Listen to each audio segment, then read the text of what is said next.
here comes the point after attempt by the Rough Riders. Kick is blocked. And then picked up by the Bears, but they'll just fall on it at about the 11-yard line. Several helmets came off on that already. play. That's the second helmet. Yeah. That helmet comes off on number 23 for the Bears. And number 11, Lucas Callaway lost his as he was jumping up in the air trying to catch the batted ball. There were two Bears in the backfield very quickly. No one blocked them, and somehow the ball got past them and still hit the lineman in the back. So not a pretty kick attempt. So 6-0 is your score. Casanello thought he was going to grab that and run with it, but he the ball bounced that way it bounces, and he just had to fall on it. Yeah. Block PAT, so that's a good. All right, so after about 5 minutes of sloppy football, it's 6-0. Well, I've got to chime in here because I was having some pull my hair out technical moments, and we are live again. So it doesn't sound like anybody missed anything. So what you're telling me is, you John, might want to recap, is that we've just been talking to ourselves the last few minutes. Hey, you sounded really good. I've been very entertaining.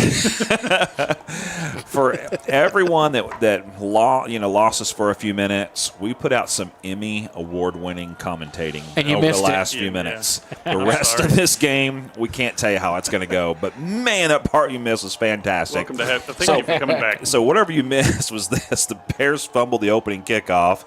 Saginaw got it at the 34-yard line, almost immediately threw an interception to number 23, Emmanuel Castellanos, for the Bears. And then the Bears threw an interception to number 10 for the Rough Riders. That was Jonathan Barajas, and they got the ball at the 10-yard line. And they proceeded to go forward and score a touchdown on a 6-yard pass. After the Bears had stopped them on third down, Rough Riders had kicked an extra field goal that was good, but there was a personal foul on the Bears, which gave the Rough Riders an automatic first down at the 5-yard line. 3 plays later, they're in the end zone and scored. They had the point after attempt blocked, and that's your recap, 6-0. Little sloppy play, but it's 7:17 to go. Rough Riders are kicking off for the second time. The Bears are ready to receive. Sounds like it. Perfect. Okay. Don't let that happen again, John, all right? Well, I didn't want to stop you guys because you never know when that thing's just going to fire back up and start working again. Bears received at the 5-yard line, number 13 for the Bears. Working. Return by number 13. Cameron Carr, number 13 on that return for the Bears. 15-yard return on the run. Okay, so the Bears will take over at the 20-yard line. All right, start it over. Let's go right here. Yeah. New set of downs, new set of situations here. 7:10 to go in the first quarter. Possession number 3, counting the fumbled kickoff. 3 wide receiver set, 1 tight end, handoff, inside, cuts the outside, back inside, then outside, up to about the 26-yard line. Nice gain on the play. Good job by the Bears, number 7 on that carry, and that is Cox. Wasn't that Cameron Clay's number 7? Yeah. one of his many numbers, as I recall. It changed about 10 times, I wanted to say Cameron didn't it? Clay so bad. But we got a new one. Riandre Cox, a new number 7. All right, second down and about 4 to go. 3 receivers again, 1 tight end, same formation, handoff, once again, inside. Almost slips and falls, stays on his feet, dives forward for a few, and then a flag comes in from the side judge. Kind of came in late. We'll check that one. Wonder if that might have been a late hit. Looks like they're going to call him on Tableau again. Holding. It's a long way downfield.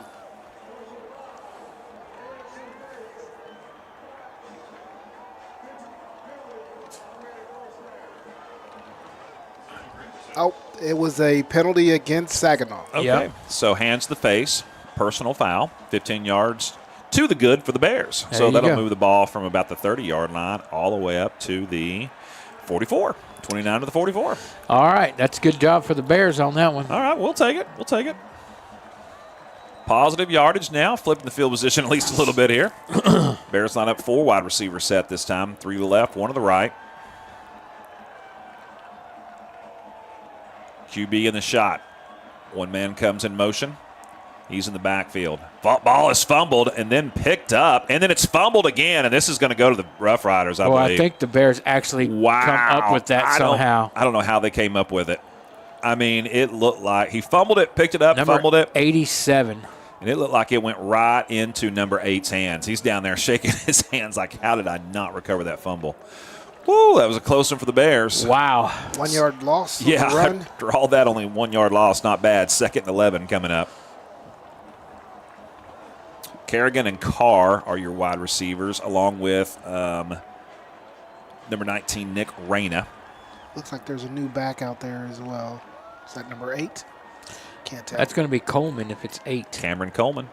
3-step drop. Davis. Flag on the play. Toss. Oh! He had number 8 wide open, did Davis. Overthrew him, though. Cameron Coleman was out and on the left side wide open. Couple of flags on the field here. One early and one in the middle of the play. These officials are flag happy tonight. And he wasn't beyond the line of scrimmage. I know that. And they're both on the opposite sides of the field, so.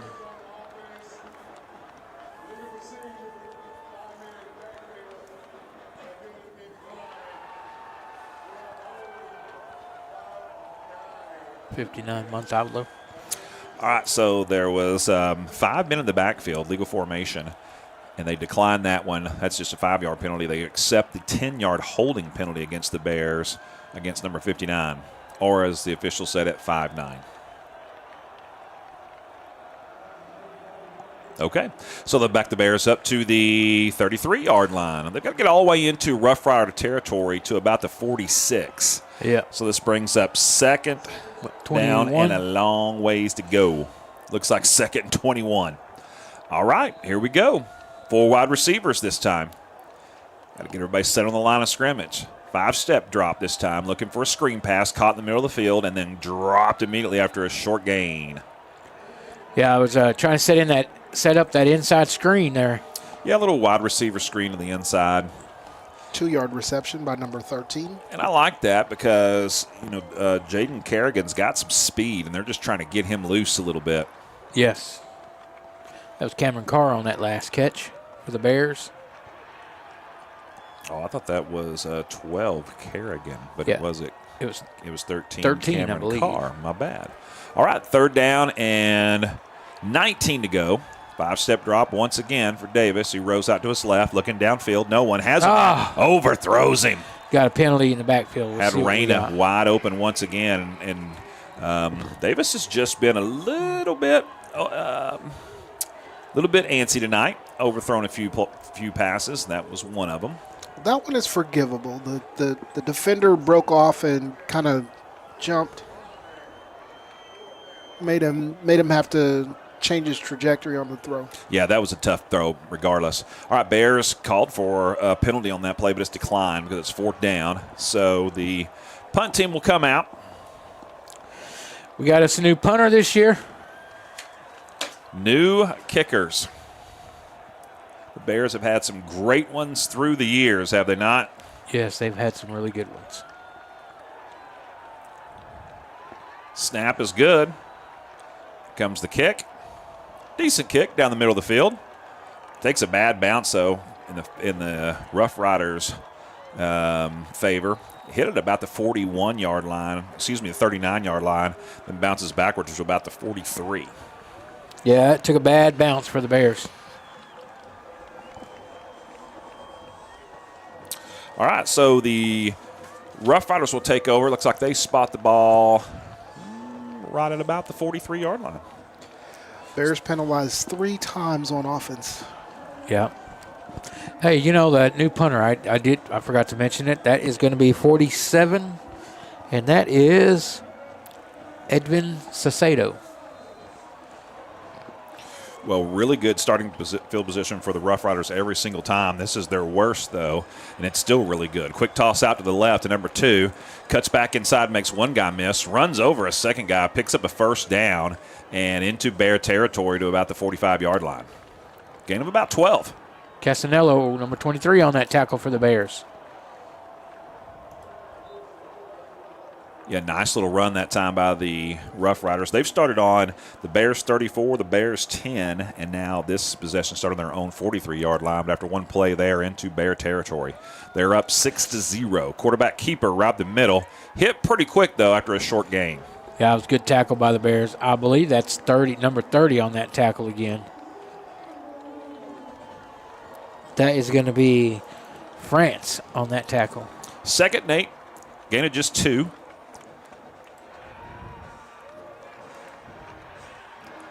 As we said, 6-0 is your score. 3:32 to go here in the first quarter. Bears on defense, working their way right to left as we look out of the booth. Rough Riders with the ball. Oh. Got a lot of movement on that right side of the offensive line. Looked like big number 77 for Saginaw couldn't hold that stance. He danced once, he danced twice. On that third dance, they went ahead and threw the flag. Started getting little jerry feet. That was Montrell Collins. He would have got away with the first one, I think. The second one, I'm not sure, but the third one, he definitely They're like, okay, we got to call Had it. no choice. He was doing several steps out there on that dance. All right, second down and about 14 to go. Quick drop. Ball almost picked off by the Bears. That was dropped. Oh, by the sophomore, number 30 on that. Keith, I believe that is, again, Keith France. Yeah, that hit him right in the big paws. Hit him in the wrong spot. Well, that's why linebackers play linebacker. They can grab you and tackle you, not so much intercept. Yeah, those hands are not soft for catching the big skin, are they? In this case, I think he was ready to run. Yeah, I'm with you on that. I think France was ready to go. It'd have been a nice return. All right, third and about 13 to go. Quarterback rolls right, looking downfield, in trouble, just throws it away out of bounds, and it's going to be incomplete. Yeah, receiver ran out of bounds anyway and tried to come back in and catch it. All right. Intended receiver was number 6, but QB had nowhere to go with that one, did Roman Morales. Good job by the Bear defense. Yeah, and that good job throwing that one away. We see a lot of QBs try to force that one.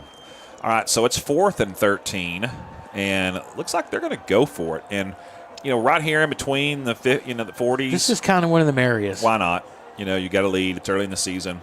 I don't blame them for this. Bears just need to get a stop. Snap is low, and they decide to go ahead and kick it. The quick kick. And go straight out of bounds on the left side. I don't know how much yards that made, but it went out pretty quick. And there's a penalty on the field. Okay.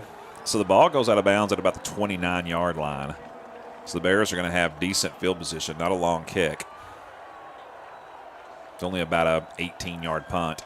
Looks like the penalty is against Saginaw. I think they'll decline that and take this decent field position. Don't give another chance.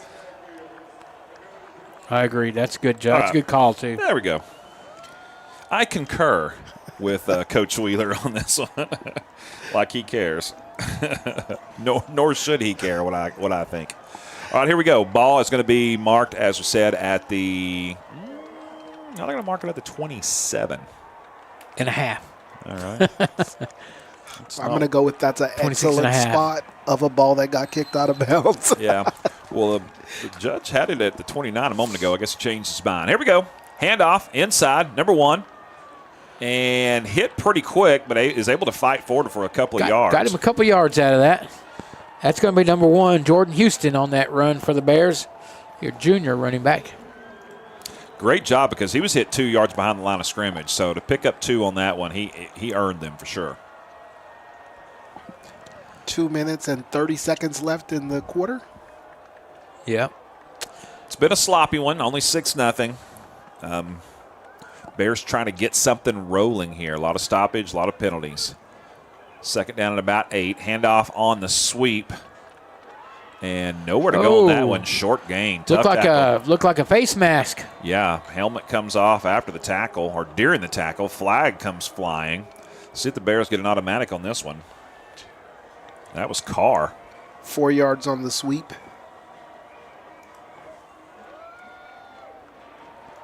Yeah, I thought I saw that hand go up on the face mask and just jerk it all the way down.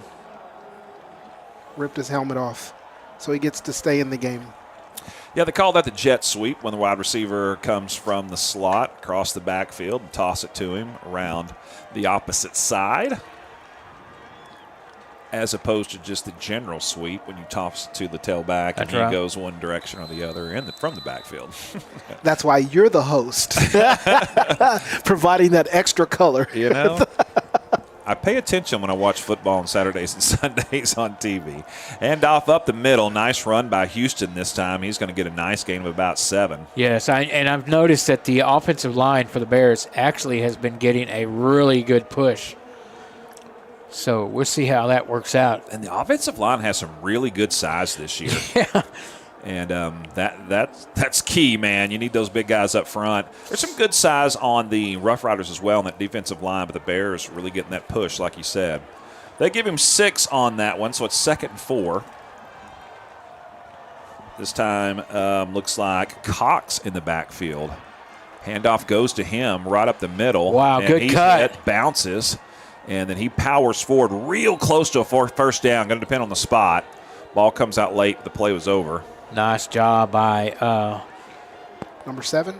number 7. Yeah, they give him the first down. Anders Cox for the Bears, a junior running back. Boy, he needed 4, and that's exactly what he got. I mean, the tip of the ball is right on the first down marker. Boy, I'll tell you what, he got hit and rolled off 2 different tackle attempts. So Yes. good job by him. Showing his elusiveness. 3 wide receivers for the Bears, 1 tight end on the right side. Cox stays in the backfield. Davis shotgun, 5-step drop, looking downfield. Nice pocket. Caught this time by Cox again. He fights forward to about the 39. Decent gain of about 4. You know what? I'm going to tell you something I've just noticed about number 7 there, that young man, Cox. Mm-hmm. He is not going to lose any yardage. He's going forward. Yeah. He's going to fall forward for another yard, or he's going to leap forward for another yard. Or I just recognize that on that. That's something it's kind of comes instinctively with a lot of players. Yeah. A lot of guys want to cut back and run around. Just go north-south. Get those upfield. 3 or 4 yards. And off to 8 this time inside. He's hit pretty quick, so he's going to lose a couple yards. I believe that's Coleman. Actually made it back to the line of scrimmage. Did he? All right. Well, that was a generous spot. I will tell you what. Now, Coleman has been the highlight of the backfield in the 2 scrimmages. Okay, timeout on the field. Nope. Take it back. Into the first Into the first quarter. All right, we'll be right back in just a second here on the BBN. Attention football fanatics. Don't miss out on the opportunity to be a part of Texas football history, where dreams are realized, legends are born, and where unforgettable moments unfold before your very eyes. Mark your calendars for the UIL State Football Championships, December 18th to 21st at AT&T Stadium in Arlington, Texas, where the best teams from 6-man to 6A leave it all on the field in the hopes of being named champion. For the latest updates and ticket information, head over to uiltexas.org/football. Again, that's uiltexas.org/football. Hey, Bear fans, here's some more of our great sponsors. Let me tell you about Rival Signs. They're located at 110 Jim White Freeway in Fort Worth. Check them out for all your signage needs. And of course, Raising Cane's Chicken Fingers. Visit your local Raising Cane's for all your chicken finger needs. Hey, Terrence, you own your own home, right? Yes, I do, Donnie. So you know the hassle it can be when you need a new roof. I sure do. And in Texas, with the hail, high winds, and storms, our homes take a beating. Well, that's why we recommend TX. All right, that's the end of the first quarter. Bears down 6-0. Bears on offense now. Now making their way left to right on the field. Ball at the 39-yard line. 3rd and about 6 to go. Davis looking downfield, has a man over, shoots him down the left sideline.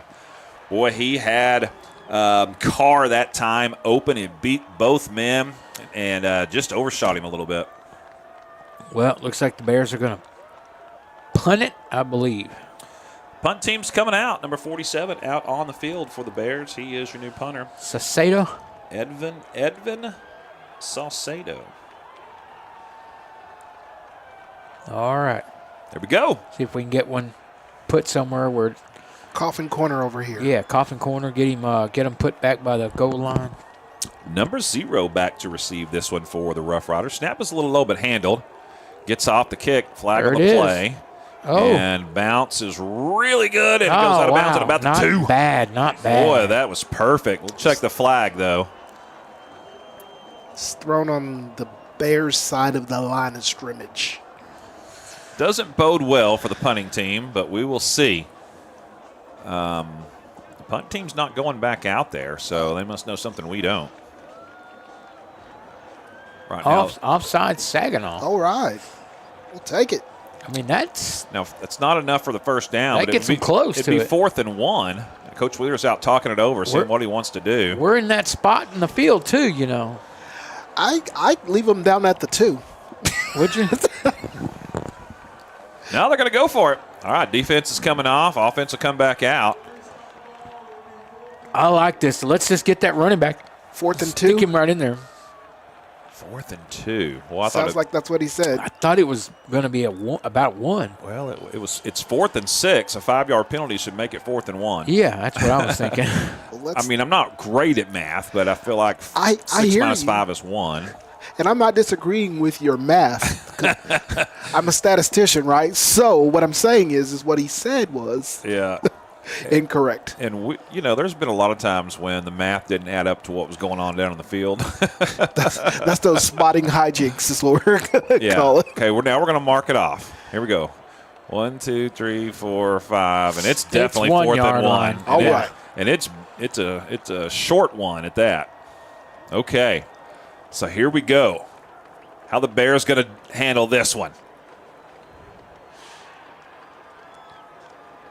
You know what I'm going with? I'm spreading it out, and I'm going with the delayed handoff right up the middle for that 1 yard. I'm kind of with you on that. That's worked here early. The Bears are in a pretty straightforward running formation here with one tight end. Who do we have in the backfield? I want the kid that leans forward on everything. Where's Sparkman when we need him? Yes. Here we go. 4th and 1. Handoff up the middle. Diving forward. He's He got it. Number 8 for the Bears. He needed That's- 1. He got 2. That's Coleman, the sophomore. Cameron Coleman. Hey, and we said earlier, just before the break, that kid was taking care of business during the scrimmage. During the scrimmage, he scrimmage. had him some breakout runs of like 60 yards. Injured player on the field, number 84 for the Rough Riders. He's rolling around in some pain down there. That's never good to see. Don't matter who it is, what team. Yeah, that looks like Isaac Bukasa. Or Bukasa. Yeah, for sure. And, I need to have a talk with whoever prints off the rosters for the Bears. They're using about a 7 font. Yeah, they need to up that a little bit. And anybody over the age of 18 can't read a 7 font. Do you need I'm my sorry. readers? I have my can bring you spread. my I need a readers. magnifier. We I may need a not even need, microscope. it may be more. That's what I'm thinking too. I have my spreadsheet up, and I bumped that up to a 15. Oh, yeah. At a minimum, it should be a Listen, 15. my sermon notes on Sunday are at a 16 font now. So, yeah, I get it. This 7 font is not, it is not doing the trick tonight. That's for sure. Okay, so here come the Bears after the first down. They're going to be at the 32-yard line in Rough Rider territory. 11:42 to go here in the half. 6-0 Rough Riders on top. They scored that one and only touchdown after an interception deep in Bear territory. They had the ball on the 10-yard line. Kicked a field goal. It was good, but there was a personal foul on the Bears that gave the Rough Riders an automatic first down at the 5. 3 plays later, they were in the end zone. Bears yet to score, but here we go. They're on the march. Handoff inside. Whoa. Nice run. Cameron up the middle, and he dances forward to about the 16-yard line. That's Coleman, and he is he was, like I said, he had some huge runs during the scrimmage. Cameron Coleman. 16 yards on the run. He just has another gear. He hits it the hole really, really hard, really fast. And we know his dad, That's right. Fred. Fred was the vice president on my booster club. Fred was a good guy. Good man. And Makes can good cook. barbecue. And can cook. I was about to say. I like that. I like hearing about that. Here we go. Handoff inside once again to Mr. Cameron. He powers forward to about the 10-yard line. Cameron Coleman. They mark him down at the 11, gain of about 5. I tell you what, there's some Jaw jabbering between number 21 for Saginaw and 77 for the Bears. And looking at Devin Moody, I don't think he wants to mess with Devin Moody. He's about 5 feet taller than that number 21. Reandre Cox now checks into the game at tailback for the Bears. Yeah, I like Reandre. They give him the ball. He dances around. He's hitting the backfield, though, and dropped for a loss. He had nowhere to go on that one. No, he did not. He was hit by 2 Rough Riders pretty quick. Did he even make it back to the line of scrimmage? No, he lost one on the run. So that's going to make it 3rd and 6 here. See what the Bears do if they don't pick up this first down. It may be 4-down territory. 10:01 to go in the half. Getting some direction from the sideline. Looks like they're going to line up in a 4 wide receiver set. 13 seconds on the play That's clock. the perfect time to run the ball. Cox still in the backfield. Yep, play clock winding down. Hurry up. 5 ticks left. They get it off. 3-step drop in the pocket. Fires. Has Uh-oh. a man open. Oh, had him. Overshot him again. Should have just hit him on a little out route instead of going over the shoulder to 13 out there, Cameron Carr. He had him. Yeah, and that's really been the story tonight for Lucas Davis. He's just overshot his receivers several times. Just need to get him settled down a little bit. Looks like they're going to go ahead and go for the field goal here. Yeah. Get some points on the board. It's 4th and long here. 4th and 6 to go. It might be Cortez, right, from last year? What number do we look? Who's kicking here? Can't see it, Fernie, but we'll give it to you here in just a second. Snap is down. Hold is good. Kick is up. Wow. And it is also plenty good. Got a foot on him, whoever he is. Yeah, that's Cortez, 29. I bet. Jonathan Cortez, a senior kicker. All right. Well, the Bears are known for that. I think we've had some of the best kickers in the state of Texas over the last 10 I'm years. with you there. I'm with you there. Yeah. How far was that attempt? Looks like that was from the, I think that was a 27-yarder. Was that from the 17? Sounds right. Yep. Yep. And I tell you what, he put a foot in it because that ball ended up way back there in the track. All right, gets the Bears on the board. 3-6. Got a baseball score going. All right. All right, Bear defense showed out on that last possession, so let's see if they can put stops to the Rough Riders now. And kind of going back to the decision the Bears had to make earlier, either take the ball at the 2-yard line or go for it on 4th and 1, you know. And if you back them up against a 2-yard line, sometimes you get a short field and, you know, get that touchdown or an easy field goal, but it didn't work out in the positive for the Bears. But always interesting to see what coaches will do in that situation. He made the right decision. Oh. Yeah, Bears kick look at it that kick. short. And he then- looked like he was purposely doing that. and bounces all the way back to the 15-yard line, picked up and returned up to about the 24. I tell you what, he hit the lineman right in front of him in the helmet. Is that number 23 on the tackle? Yeah, number 23. That's going to be, I believe, Mr. Castanelos. Number 23, Emmanuel Castellanos. Castellanos. Fernando Molinar, unable to pronounce the Hispanic Hispanic names. names. It never ceases to amaze me. Hey, listen, he's got 2 tackles and 1 interception. You might want to practice. I'll practice it. All right, first down ball at the 25-yard line of the Rough Riders. Bears almost jump off sides but get back. And then the Rough Riders look over and ask, why didn't you throw the flag? Yeah. And for some reason, the play clock stopped. Now they started again. Yeah, what was that? 4 ticks left, handoff up the middle, number 2. He's hit quickly, but he gets up about 5 yards on the play. Tackle made by, looks like number 99, Clemens. and I believe number 6 for the Bears. Oh, man. That's Walsh and Clemens. That was a funny play. Let's just look over at the sidelines and I'm see not what sure happened. why that clock stopped. I think he thought, well, if everybody's looking, there's got to be a flag. Gain of exactly 5. They hand it off again. Run up the middle to number 2. He picks up the first down this time. And a little more. Gain of about 8.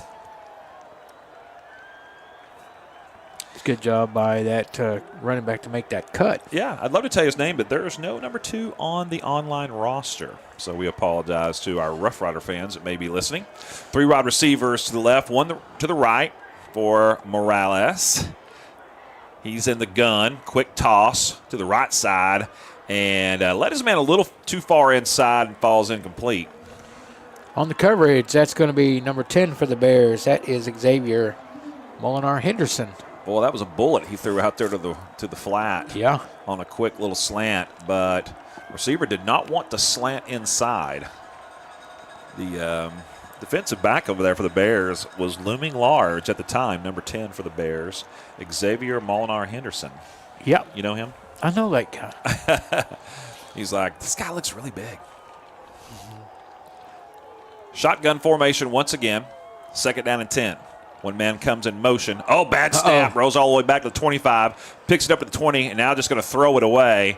And is able smart. to do so. He just got rid of it.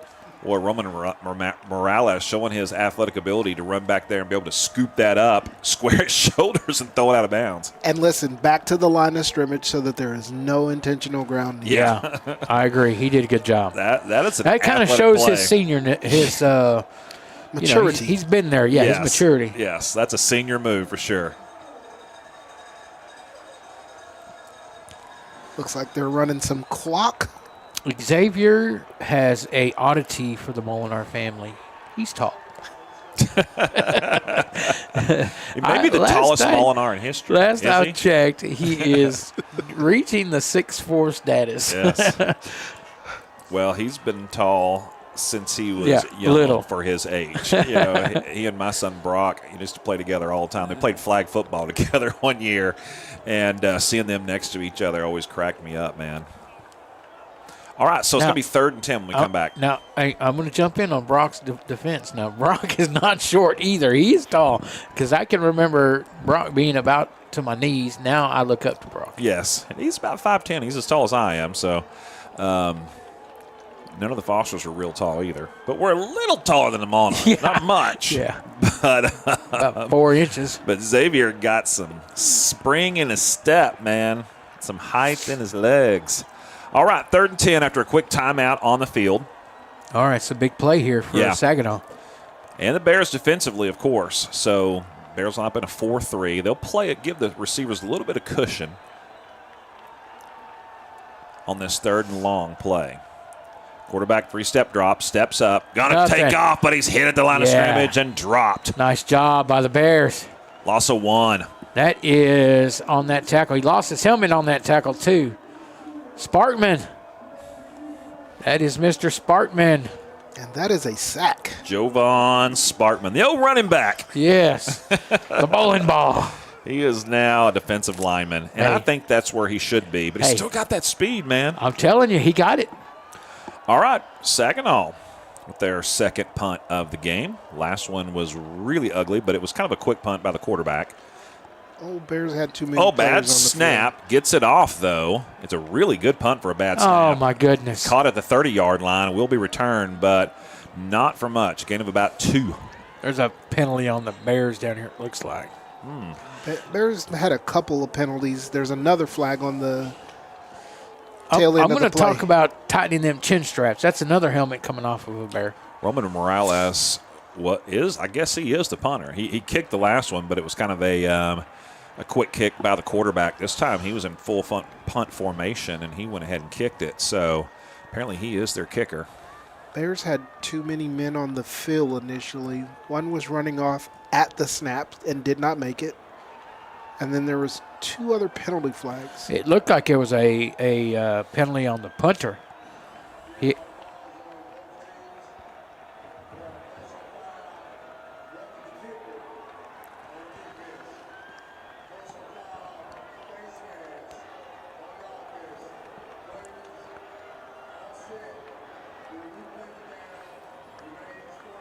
Okay, so personal fouls against both teams. Yeah. On the kicker Ru- and against the kicker. Was that right? Roughing the kicker and Yes. face masking on the runner. Okay, all Against right. the runner. All right. And that was a ridiculous call by the Bears on that penalty because Morales had gotten that ball off way Before he got hit. before he got hit. Yeah. Well, when he sees the tape on that on Monday, he'll be like, okay, coach, I will not do that again. All right, here we go. We'll replay the down. We'll re-kick it. Morales back deep. Snap is high, but he handles it. Gets off a high kick, not very far, end over end. Going to hit it about the 50-yard line. Oh, takes a great Rough Rider bounce, though, of about 13 yards. Wow. I mean, it hit right at midfield. Could have gone either direction, but it went the Rough Riders' direction. Either way, the Bears will have good starting possession here. Bears gained about 7 yards on that re-kick. You know, in a close game, you'll take every 7 yards you can get, right? Absolutely. Take every yard you can get. 7:28 to go in the half. The ball was as high as we are. It was high. It really was. All right, so the Bears take over on their own 37. 3 wide receiver set. Handoff inside. Coleman.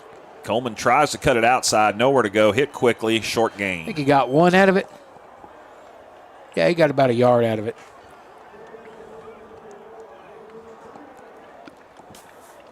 Bring up 2nd and 9. All right, Mr. Coleman. Not sure if that's by design. It looks like they're not hitting the hole, maybe taking it outside. I think they're giving him the option on Okay. that. Yeah, when they have really hit that hole quick in the middle of the line, they've had some good positive yardage, but haven't done the last few handoffs. Here it comes again. This There time it he is. does stay inside, hit quickly, and then bounces to the left. Picks up 2 or 3, maybe up to about the 42. It's not too bad. I like that. I mean, I like that. One decision, get upfield. Give that one good cut, and go upfield. They give him 3 yards on the game. Yeah, if you get 3.5 a carry, you're going to get a first down. Hey, that's a the good thing. That's what it is about. And it if you hit that, if there's just a crease and just hit it and go north-south, it's hard not to pick up 3 yards. Yeah. You know what I mean? And a lot of good things happen at that point. Yeah. You can get to that second level and Right. make one move and you're gone. Yeah, you cut to the outside too many times, and that's when you start losing yardage. Here we go. Handoff once again up the middle. Bounce to the Coleman, outside. Now he's got some room. He's gone. Down the right side. It's going to be a maybe foot not. race. One man can catch him, and he does at the 20-yard line, but it's a nice game for the Bears. Biggest play and biggest gain of the Bears all the way into Rough Rider territory to the 19-yard line. That is going to be Mr. Coleman. So many yards. Terrence had to take off his shoes to count up this one. 39 yards on the game. 39-yard run for number 8, Cameron Coleman, all the way down to the 19-yard line into Rough Rider territory. Great play. Was a good read. Just inside 6 to go. Bears line up quickly. The math wasn't mathing for me. Hand off. Bounce to the outside's number 1. Cut back to the inside after making a guy miss in the backfield. Picking up 2 yards is number 1, Jordan Houston. Jordan Houston. That is a junior running back, and Coleman is a sophomore. Jordan Houston, the only Houston I root for. I got to tell you right now. That's it. I'm with you on that. You used to root for CJ Houston. You know, a long You're time right. ago. You're right. A long 2019. time ago. CJ's a good guy. I like CJ. But I'm no longer seeing him in front of me. So I'm no longer. Did used to, but Proud Papa CJ. there we go. 2nd down and 8. Handoff once again. Houston. Little seam up the middle, then hit and push backwards quickly. But forward progress is going to get him inside the 15 or 2. Yeah, we'll mark him down at the 15. So it's going to be 3rd and about 6. Got about 2 yards out of it. 2 or 3. All right. Short gain. And 3rd and 6 coming up from the 15. Twilight starting to set in here. Days are getting a little shorter here this time of year. I don't want them to.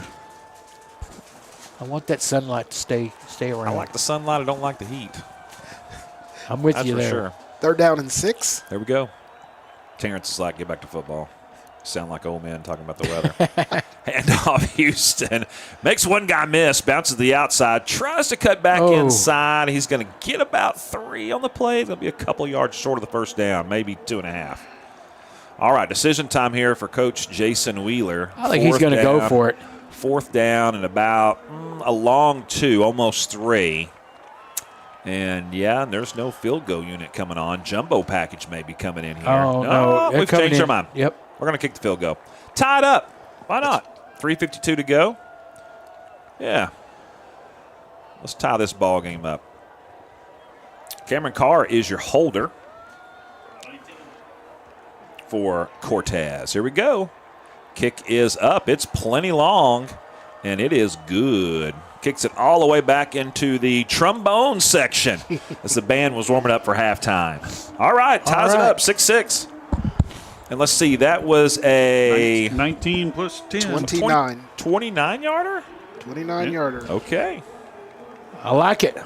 Bears not Bears the score. are clawing themselves back in. So it's Rough Rider 6 and the Jonathan Cortez is 6.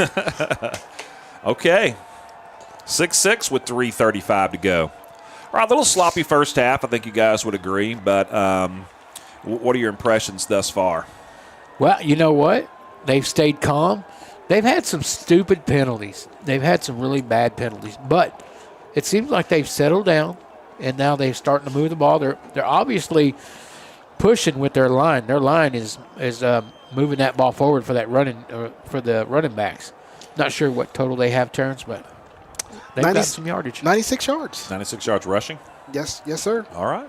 And the Bears did. The Bears on that set of downs really pushed the ball down the field and showed that, in the crunch, if they need to push the ball down the field and push a field goal through, they can do that. Yeah.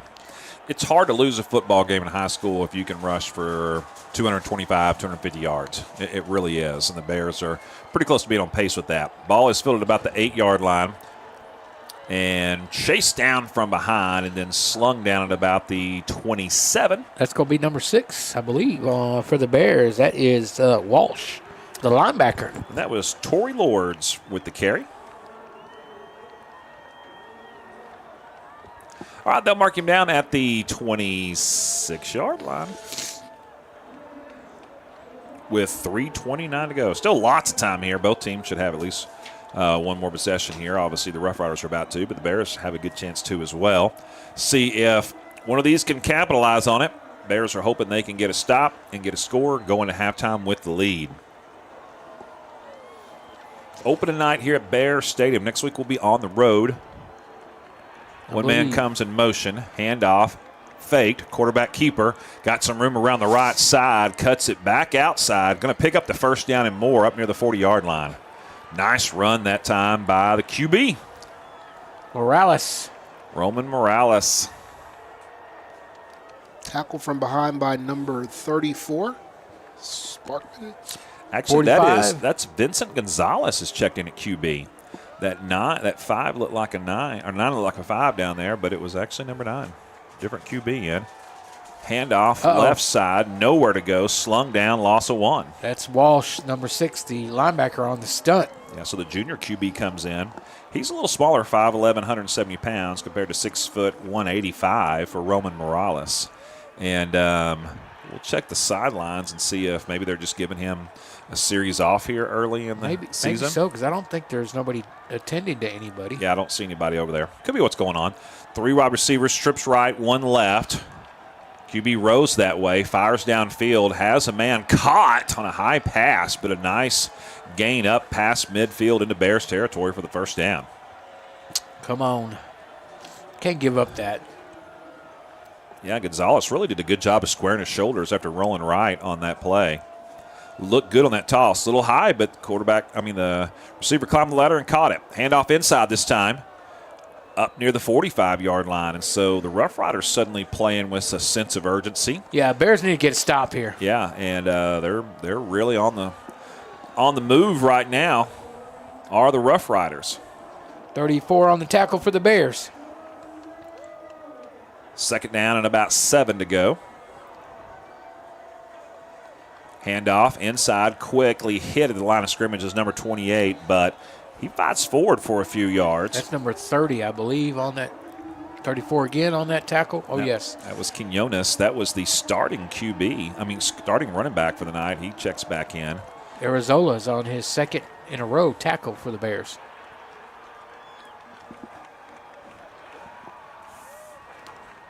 Trips left for the Rough Riders here on this 3rd down and 6 play. Bears trying to get a stop. Rolling left. Firing downfield. Overshoots his man. Falls incomplete. He was aiming for number 1 down there. Couldn't get him. Christopher Brewer Good coverage by number 23 again for the Bears. They're going to punt it away. Bears going to have it with 1:25. Well, this punt will happen at 1:25. We'll see how much time the Bears have. And I like this call. A lot of times you go for it right here, but with only 1:25 to go, you try to back the Bears up, make them go the length of the field in less than 2 minutes. Tough to do, especially early in the season. Young quarterback. Good decision by the Rough Rider coaches. Good kick this time. It's going to be fielded at about the 15 and actually takes a funny bounce and is not fielded and trickles down to about the 11. So they'll down it right That's there. kind of the best thing that could have happened, actually. Yep. All right, the Bears will take over on their own 11-yard line with 1:14 to go. Here in the half. 6-6 is your score. Tied up. Bears 2 field goals, and the Rough Riders 1 touchdown and a blocked PAT. The Bears were able to execute. That brings us to our 6-6. All right, Bears have it with 1:14. What are we doing here, Donnie? Man, we're going to throw the ball deep. Yeah. They might hand it off once or twice, see if they can pick up a little yardage here, but if you're going to score here, you're going to have to throw that ball, and that looks like they're going to do Running a back out of the 5-step drop. backfield. Nice Uh-oh. clean pocket, going deep, has a man, and just overshoots him at midfield. Went with the post route. Beautiful play that time, just over the outstretched hands of Nick Reyna. I thought Reyna had it.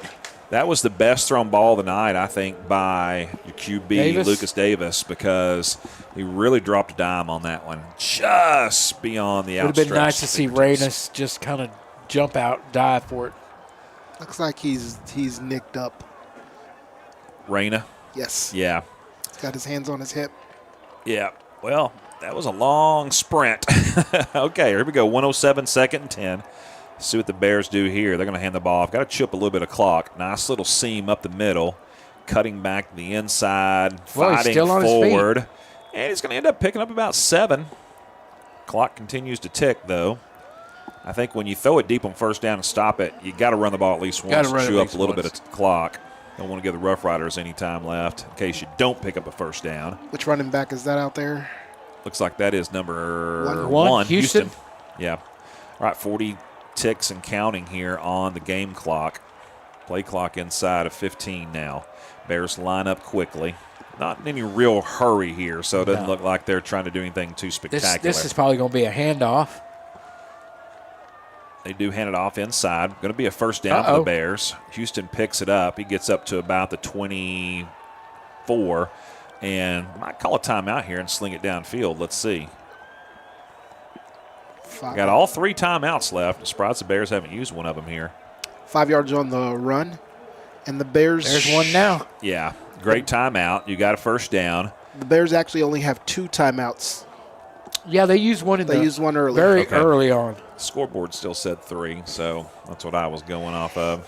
It's just weird looking the way it's set up. It's the red bars. Oh, I saw a Underneath. 3 down there. Yeah, that and was 3rd down. Yeah, you know what? That's hard to read. It is. So, Feedback. yeah. And I've got old Are eyeballs. those red? They look yellow to me. So I do have old eyeballs. but we could do a little better on those graphics. I think sometimes graphics look really cool in your computer, then you put them on a screen. And they don't look cool They don't at look as all. cool. Yeah, you don't know what it is. That's Yeah. a big street. Did I put that up there? I've created a lot of PowerPoints in my life that I thought looked really good on my laptop. And then in a big sitting, I was like, yeah, not so much. All right, 18 ticks on the clock. Bears at the first down. Ball at the 24-yard line. 76 yards to go to pay dirt. They're going to sling it deep at least once, maybe twice. Houston gained 5 yards on that last run. Yeah. Here we go. Davis has him set.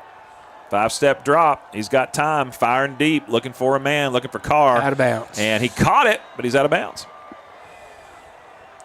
Couldn't quite get there. Good effort by Carr. He got up over the defender, got that ball, but it was out of bounds. Yeah, threw a 50-50 ball and trusted his receiver to come down with it, and he did, but it was just about a yard out of bounds. Hey, so that was 40 yards in the air. So It was a Oh, beautiful that's pretty spiral. good. He's thrown a couple of really good deep passes here. When he's putting some loft on the ball, he's really dropping it in there. It's the those tighter spirals that have been overshot a little ones bit. with some zip on it. Yeah, but those are the ones you're going to get amped up on as a QB. Handoff inside Bears, bounce to the outside. A little bit of room for Houston. Has a good block, and then he goes out of bounds at about the 35. 7 seconds on the clock. 10-yard gain. That's a first down, I believe. Does pick up the first down. And so you've got time for one more play or a quick play and then throw it deep. We'll see what the Bears decide to do here. I think you got to throw it deep here. I'm with you on that. I don't if think you're going to gonna throw it deep, it's going to have to be on this one. You got a timeout left, so you could throw a little quick one and then get a little closer. But, that's tough ask early in the season. They're going to go deep with it. Davis rolling out to his left, looking downfield, has nowhere to go, hits a man out in the flat. Got a penalty. Here's a flag comes in. That might be an illegal man downfield. I think it was a chop block. Was that what it was? I just saw some linemen a little further down the field. A lot of times that quarterback gets out there and starts to run, they start moving forward. Holding. Yeah, it is a holding. And that's going to do it for the half, I do believe.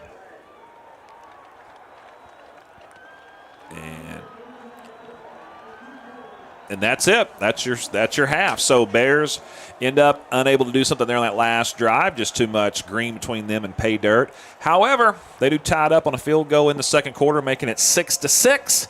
And so we'll be back here in just a little bit with the conclusion of this exciting first matchup of the season against the Rough Riders. Thanks for joining us here on the BBM. During halftime, as always, you'll get to hear from some of our sponsors. Be sure to check out their businesses and thank them because they make a lot of things happen on Friday night, including this broadcast. We'll see you in just a little bit. All right.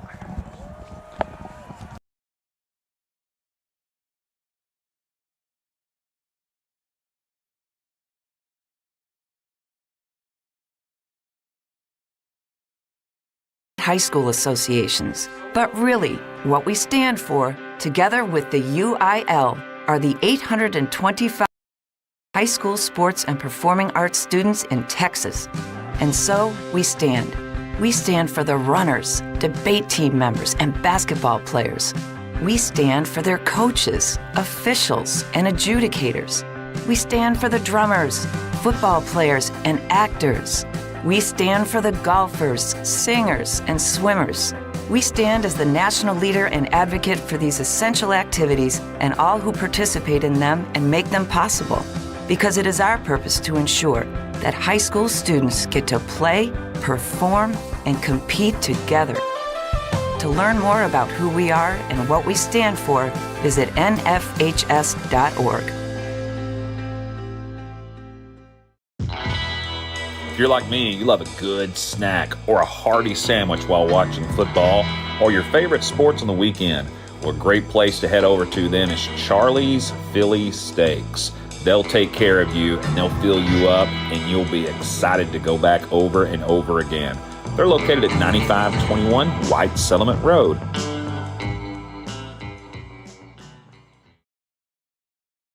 What's the biggest myth about interscholastic performing arts? That you have to be the most talented or experienced to participate. The truth is, anyone can be a part of their school's performing arts. There are countless opportunities for students to participate, from theater, choir, and band to speech and debate. The bottom line, if you want to perform, there's a place for you. This message presented by the NFHS and the UIL.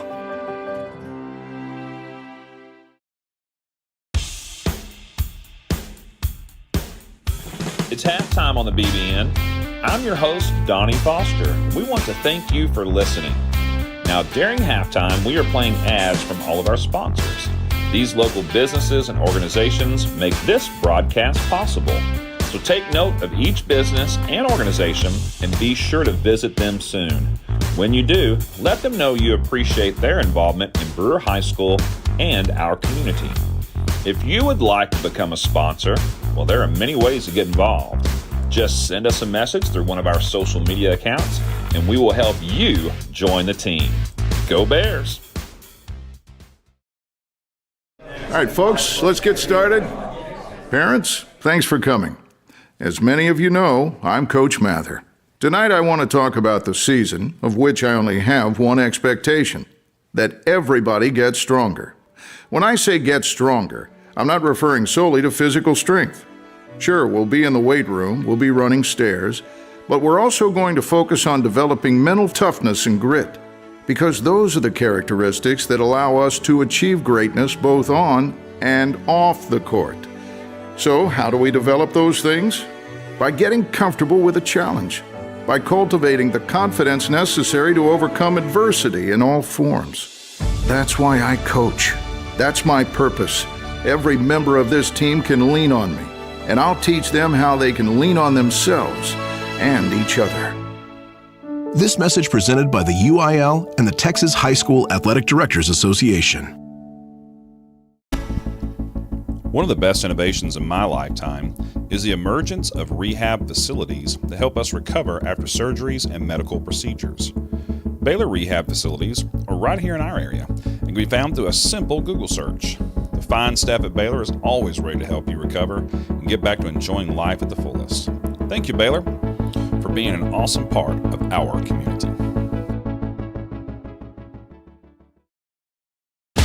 Attention high school sports fans, are you an armchair official? You know, the parent or fan who constantly yells at the referees and loves to let everyone know just how bad you think they are. Well, if you think you could do better, then get in the game and prove it. It's time for you to suit up and make the calls where they actually count.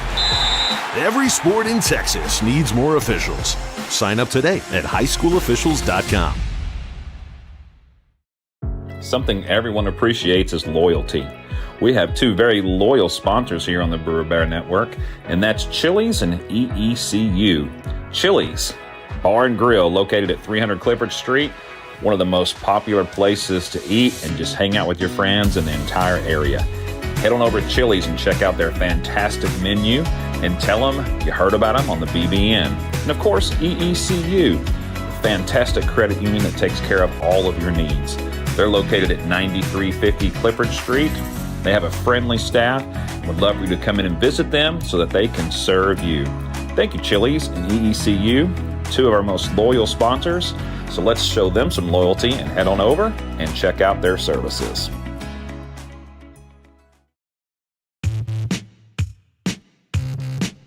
In most places, football season means it's fall and the weather is cooler. Yeah, not in Texas. Remember all those hot days on the playing field, Fern? I sure do, Donnie. All we had was a community water jug, if we were lucky. Yeah, same here. But now there's Frio Hydration. It specializes in keeping athletes cool and well hydrated in any situation. You can learn more about their services at friohydration.com. The products you want and the quality you deserve. Thanks, Frio Hydration.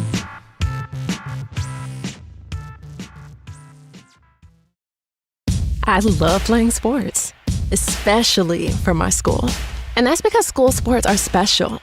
It's where it's safe to fail. It's where we're taught resilience, where our fear becomes confidence. It's where we learn to get back up after every fall. School sports are where 7.8 million students go from I can't to I can. This message presented by the UIL and the Texas High School Athletic Directors Association.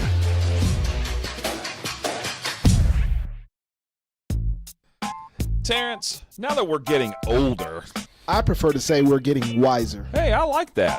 Anyway, now that we are wiser, what's a good option for delicious but healthy eating? It's got to be Jason's Deli. They have everything from amazing sandwiches to delectable salads. Okay, well, we need to get over there for lunch real soon. Let's do it. The closest location is at 6244 Camboy Boulevard.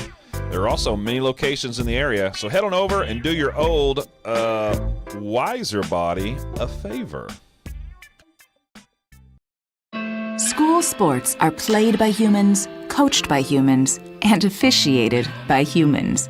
So the next time you're sitting in the stands at a school athletic event, please remember this and maintain your humanity, especially when it comes to judging and critiquing athletes, coaches, and officials. Please show your fellow humans some respect. They'll appreciate your empathy. This message presented by the UIL and the Texas High School Athletic Directors Association. If your business or restaurant is in need of fresh produce, Then you're going to want to visit premierproduce.com and learn about all the great services provided by Premier Produce. They're located at 8125 Western Hills Boulevard in Fort Worth. Check them out for all of your produce needs. Then one of our favorite sponsors here on the Brewer Bear Network is Jimmy John's. Jimmy John's has several locations nearby. Check out one of those the next time you're hungry for some delicious food. We want to thank Jimmy John's for providing so much food for us here at the stadium on a regular basis. Jimmy John's is the place to go.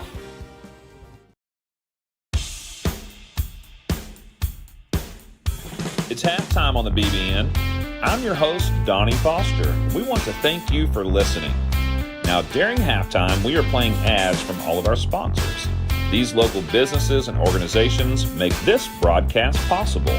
So take note of each business and organization and be sure to visit them soon. When you do, let them know you appreciate their involvement in Brewer High School and our community. If you would like to become a sponsor, well, there are many ways to get involved. Just send us a message through one of our social media accounts, and we will help you join the team. Go Bears! Man, I loved playing high school sports growing up. And it's fun being a fan now, don't get me wrong, but sitting in the stands feels like I'm missing out on all the action, you know? I wanted to get back in the game, so I signed up to be a high school official. It takes me back to my playing days. I'm supporting students, and I get paid to make the big calls. Do you want to see the game up close? Sign up to become an official in Texas at highschoolofficials.com. Why are interscholastic sports called the last classroom of the day? Because they teach students important life lessons like teamwork, accountability, and perseverance. School sports are so much more than a game. They're about developing the whole person. That's why they're an essential part of every student's education. Encourage your student to participate in the last classroom of the day. Interscholastic sports in Texas. This message presented by the UIL and the Texas High School Athletic Directors Association. Donnie, the other day I cut myself and thought I was going to need stitches. Did you go to the ER? Nah, I just put some duct tape on it and called it a day. Besides, the nearest ER is too far away. Hey, not anymore, Fern.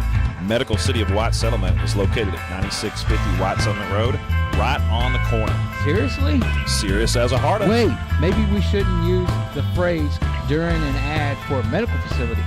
Good call, Fern. But when you need emergency care, call Medical City of White Settlement at 682-610-6100.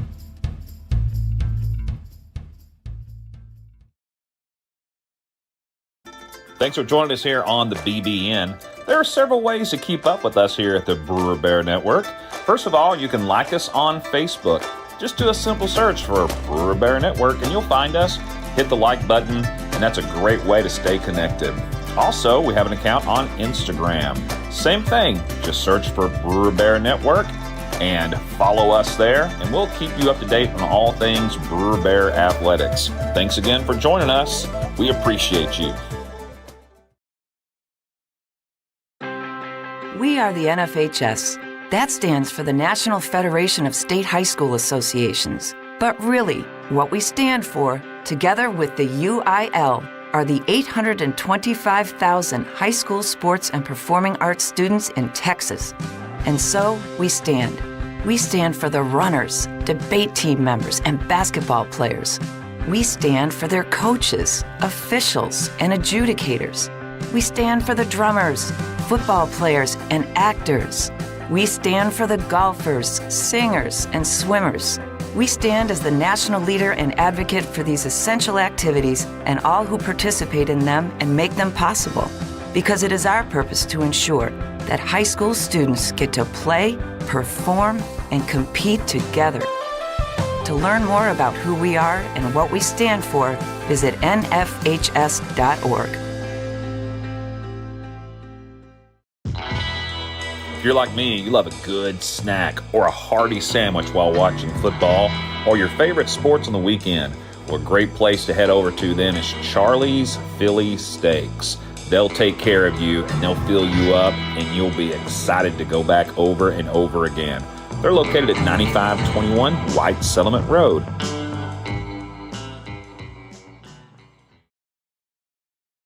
What's the biggest myth about interscholastic performing arts?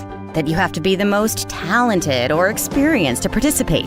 The truth is, anyone can be a part of their school's performing arts. There are countless opportunities for students to participate, from theater, choir, and band to speech and debate.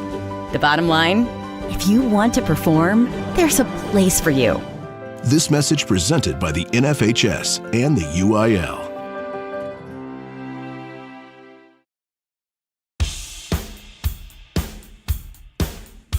It's halftime on the BBN. I'm your host, Donnie Foster. We want to thank you for listening. Now, during halftime, we are playing ads from all of our sponsors. These local businesses and organizations make this broadcast possible. So take note of each business and organization and be sure to visit them soon. When you do, let them know you appreciate their involvement in Brewer High School and our community. If you would like to become a sponsor, well, there are many ways to get involved. Just send us a message through one of our social media accounts, and we will help you join the team. Go Bears! All right, folks, let's get started. Parents, thanks for coming. As many of you know, I'm Coach Mather. Tonight I want to talk about the season, of which I only have one expectation: that everybody gets stronger. When I say get stronger, I'm not referring solely to physical strength. Sure, we'll be in the weight room, we'll be running stairs, but we're also going to focus on developing mental toughness and grit, because those are the characteristics that allow us to achieve greatness both on and off the court. So, how do we develop those things? By getting comfortable with a challenge, by cultivating the confidence necessary to overcome adversity in all forms. That's why I coach. That's my purpose. Every member of this team can lean on me, and I'll teach them how they can lean on themselves and each other. This message presented by the UIL and the Texas High School Athletic Directors Association. One of the best innovations in my lifetime is the emergence of rehab facilities that help us recover after surgeries and medical procedures. Baylor Rehab Facilities are right here in our area and can be found through a simple Google search. The fine staff at Baylor is always ready to help you recover and get back to enjoying life at the fullest. Thank you, Baylor, for being an awesome part of our community. Attention high school sports fans, are you an armchair official? You know, the parent or fan who constantly yells at the referees and loves to let everyone know just how bad you think they are. Well, if you think you could do better, then get in the game and prove it. It's time for you to suit up and make the calls where they actually count. Every sport in Texas needs more officials. Sign up today at highschoolofficials.com. Something everyone appreciates is loyalty. We have two very loyal sponsors here on the Brewer Bear Network, and that's Chili's and EECU. Chili's Bar and Grill, located at 300 Clifford Street, one of the most popular places to eat and just hang out with your friends in the entire area. Head on over to Chili's and check out their fantastic menu and tell them you heard about them on the BBN. And of course, EECU, a fantastic credit union that takes care of all of your needs. They're located at 9350 Clifford Street. They have a friendly staff. Would love for you to come in and visit them so that they can serve you. Thank you, Chili's and EECU, two of our most loyal sponsors. So let's show them some loyalty and head on over and check out their services.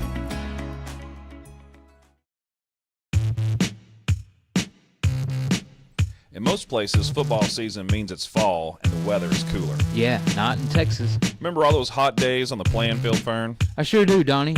All we had was a community water jug, if we were lucky. Yeah, same here. But now there's Frio Hydration. It specializes in keeping athletes cool and well hydrated in any situation. You can learn more about their services at friohydration.com. The products you want and the quality you deserve. Thanks Frio Hydration.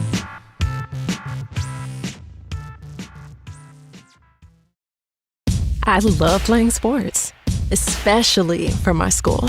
And that's because school sports are special. It's where it's safe to fail. It's where we're taught resilience, where our fear becomes confidence. It's where we learn to get back up after every fall. School sports are where 7.8 million students go from I can't to I can. This message presented by the UIL and the Texas High School Athletic Directors Association.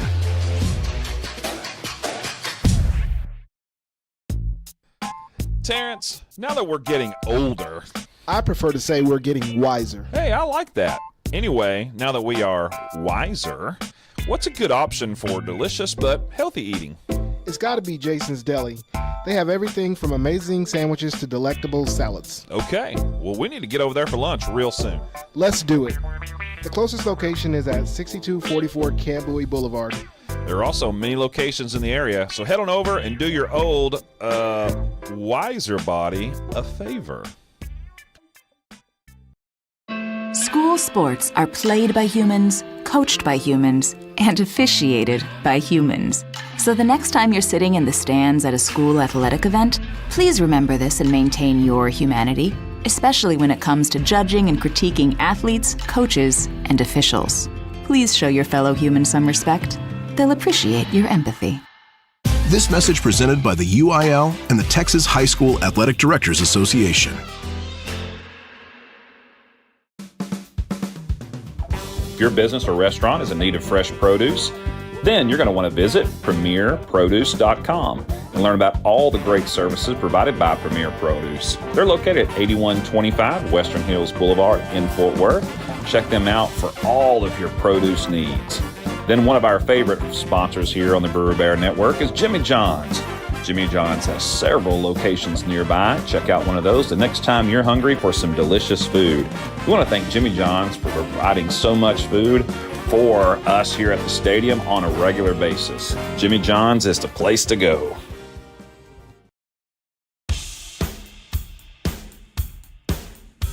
It's halftime on the BBN. I'm your host, Donnie Foster. We want to thank you for listening. Now, during halftime, we are playing ads from all of our sponsors. These local businesses and organizations make this broadcast possible. So take note of each business and organization and be sure to visit them soon. When you do, let them know you appreciate their involvement in Brewer High School and our community. If you would like to become a sponsor, well, there are many ways to get involved. Just send us a message through one of our social media accounts, and we will help you join the team. Go Bears! Man, I loved playing high school sports growing up. And it's fun being a fan now, don't get me wrong, but sitting in the stands feels like I'm missing out on all the action, you know? I wanted to get back in the game, so I signed up to be a high school official. It takes me back to my playing days. I'm supporting students, and I get paid to make the big calls. Do you want to see the game up close? Sign up to become an official in Texas at highschoolofficials.com. Why are interscholastic sports called the last classroom of the day? Because they teach students important life lessons like teamwork, accountability, and perseverance. School sports are so much more than a game. They're about developing the whole person. That's why they're an essential part of every student's education. Encourage your student to participate in the last classroom of the day. Interscholastic sports in Texas. This message presented by the UIL and the Texas High School Athletic Directors Association. Donnie, the other day I cut myself and thought I was going to need stitches. Did you go to the ER? Nah, I just put some duct tape on it and called it a day. Besides, the nearest ER is too far away. Hey, not anymore, Fern. Medical City of White Settlement is located at 9650 White Settlement Road, right on the corner. Seriously? Serious as a heart attack. Wait, maybe we shouldn't use the phrase during an ad for a medical facility. Good call, Fern. But when you need emergency care, call Medical City of White Settlement at 682-610-6100.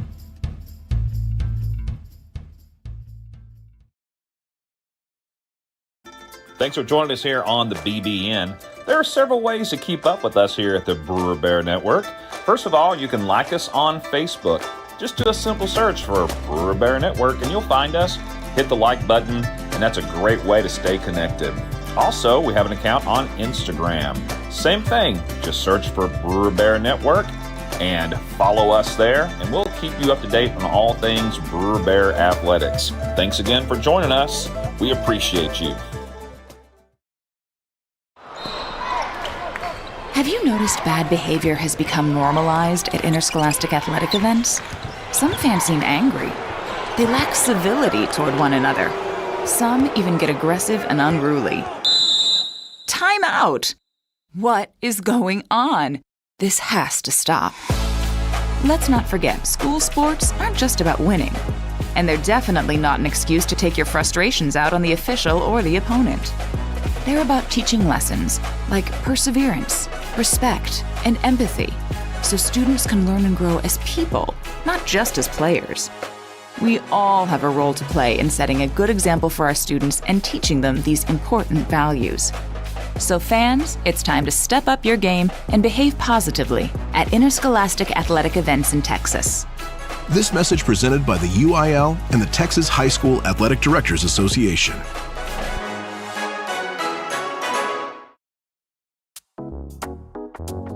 Hey, Terrence, you own your own home, right? Yes, I do, Donnie. So you know the hassle it can be when you need a new roof. I sure do. And in Texas, with the hail, high winds, and storms, our homes take a beating. Well, that's why we recommend TXD Roofing. Texas Direct Roofing is located in Haltom City and has been in business since 2011. To schedule an inspection or install, head to txdroofing.com. Thanks, TXD Roofing, for all you do for our school. Hey, Bear fans, here's some more of our great sponsors. Let me tell you about Rival Signs. They're located at 110 Jim White Freeway in Fort Worth. Check them out for all your signage needs. And of course, Raising Cane's Chicken Fingers. Visit your local Raising Cane's for all your chicken finger needs. Timeout. All right. Remember, we're a team that plays together. Listen, the winning will take care of itself. We just have to get everyone involved. In interscholastic sports, we celebrate what makes every one of us unique. And in the pursuit of a common goal, everyone in the huddle, in the bleachers, and in the community comes together. This message presented by the UIL and the Texas High School Athletic Directors Association. In school sports, it's easy to see the wins, the moments that make headlines. But there's so much work that goes unseen for any of it to happen. My name is Phil Risen, and I'm the Executive Director of the National Interscholastic Athletic Administrators Association. Throughout the country, athletic administrators dedicate countless hours to making life-changing opportunities possible for student athletes through sports. Their sacrifice is fueled by the belief that every student can grow and deserves their time to shine. On behalf of the NIAAA, we want to thank every athletic administrator for your tireless dedication to providing 7.8 million students across the country a path to a better future. This message presented by the NIAAA, the National Interscholastic Athletic Administrators Association.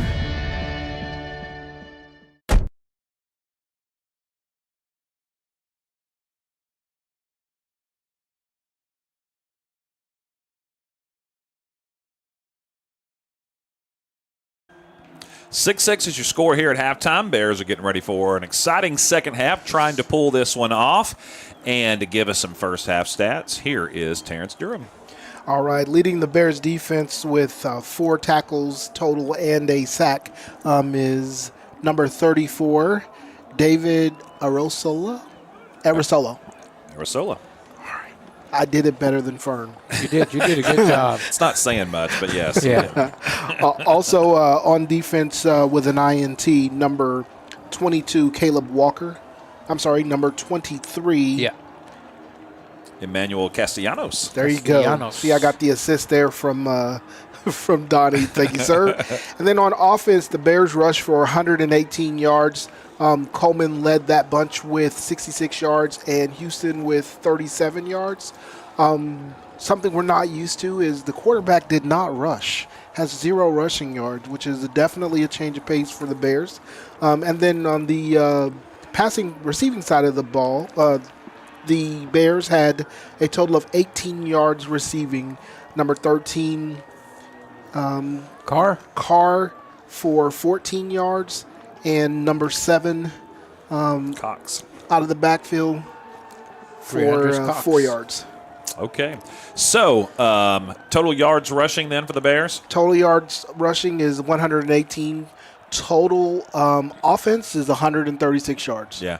118 yards rushing is really good for the first half. It's like I said, 225 to 250 is kind of a magic number in high school football. Usually if you get to that rushing, you're going to have a really good game. You know, you may not win, but you're going to be close in the end. And considering they only had 10 yards close to the end of the first quarter because of what was transpiring early. Yeah, absolutely. So a really good second quarter. And usually the team that wins the second quarter wins the game. I've seen this over and over and over again. You can go back and look at box scores, and especially the last 5 to 8 minutes of the second quarter. That's a proven stat. You're right about that. I mean, we see that all the time.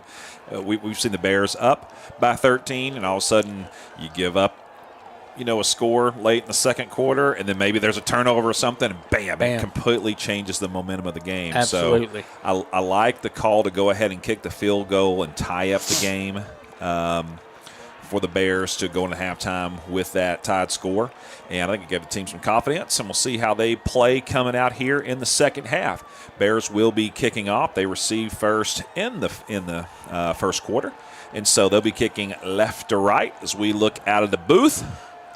Band did a great job at halftime. Both bands, both drill teams, putting on a good show here tonight. It's early in the season when the band, both bands are wearing their shorts, and their T-shirts. It's a little bit warm still. Yeah, a little warm for those unis. And it's a little bit cooler today, but it's still pretty warm. Oh, yeah. Bears kick it deep. Going to be fielded at about the 7-yard line. Oh, it goes through the hands. Has to go back and pick it up to 2. Now scrambling to get some yardage. Hit inside the 10-yard line, but bounces off a would-be tackler and gets up to about the 17. Boy, I tell you, he made a bunch out of nothing. Yeah, really good job there by the running back or the ball carrier, number 28. It comes up limping. Yeah, he's a little shaken up, but he did a really good job to get some positive yardage there for sure.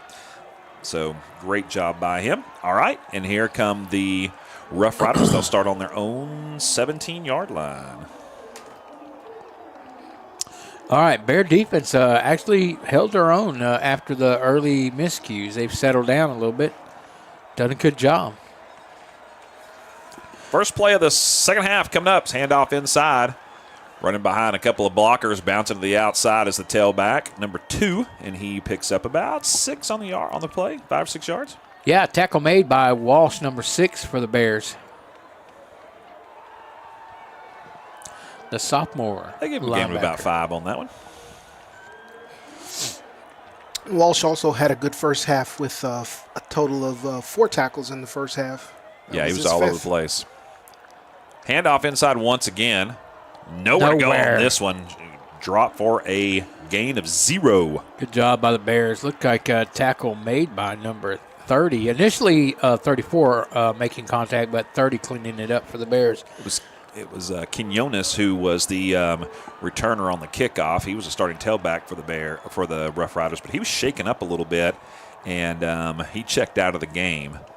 Bears almost jump off sides, but they get back. No penalty thrown. Number 2 is the tailback in for the Rough Riders now, the unnamed on the roster, number 2. Trips left for the Rough Riders, 1 right. Mike. I've named him Mike. His name's Mike. 5-step drop in the pocket. Clean has him in, caught midfield. He's off to the races, to the 40, to the 30. Can anybody catch him? A shoestring tackle is almost made, but he escapes and gets into the end zone for the touchdown. Boy, that was an early hit for a touchdown. That was a dime. Yeah, it was a good pass. Good pass. That was an 88-yard pass. Not sure who that was in coverage that got caught. I'm not sure who it was that was carrying the ball. He was going so fast I couldn't get his number. Looks like that was number 10 maybe for the that was Barajas, Jonathan 17. Barajas. Something. All right. Man, great pass down the field on the deep post route. And the Bears block the extra point again. And then it is downed without a return. Wow. Okay. Looks like someone. Bears are getting some penetration. Looks like there's an injury. Saginaw injury. He got up. Oh, that's their receiver, number 0. All right. Block point after attempt once again for the Bears. But there there's was a penalty. Yes. And so we're going to get to try it again. So maybe we can block a third one. Offsides on the defense. Come on, let's go. Get out there. Maybe they're going to go for 2. Well, they might do it because the penalty does move it up to the 2-yard line. But no, that looks like the kicking team's back out there. The kicking team needs some work. They need to work on kicking the ball. They've had both their PATs blocked. So I believe the linemen need to get a little bit more stout. see if the Bears can get the backfield once again. They Again. do. And they almost blocked that one, but this time it's good. It went underneath his arms. Looks like he held up so that he didn't run into the kicker and, yeah, right through his arms. But number 3 was back there again, threatening. Wow. That's Elijah Mandy. All right, so make it 13-6. No blocked PAT on the second attempt. Bears down by 7. They'll get the ball and try to tie things up. All right, we're looking forward to an exciting season. The Bears are once again the in a district with 8 teams. Yeah. 9 teams, excuse me. So you play 8 district games. So you only get 2 non-district games. And some powerhouses. Yeah, and so start off early with a game against Toledo. We'll see that.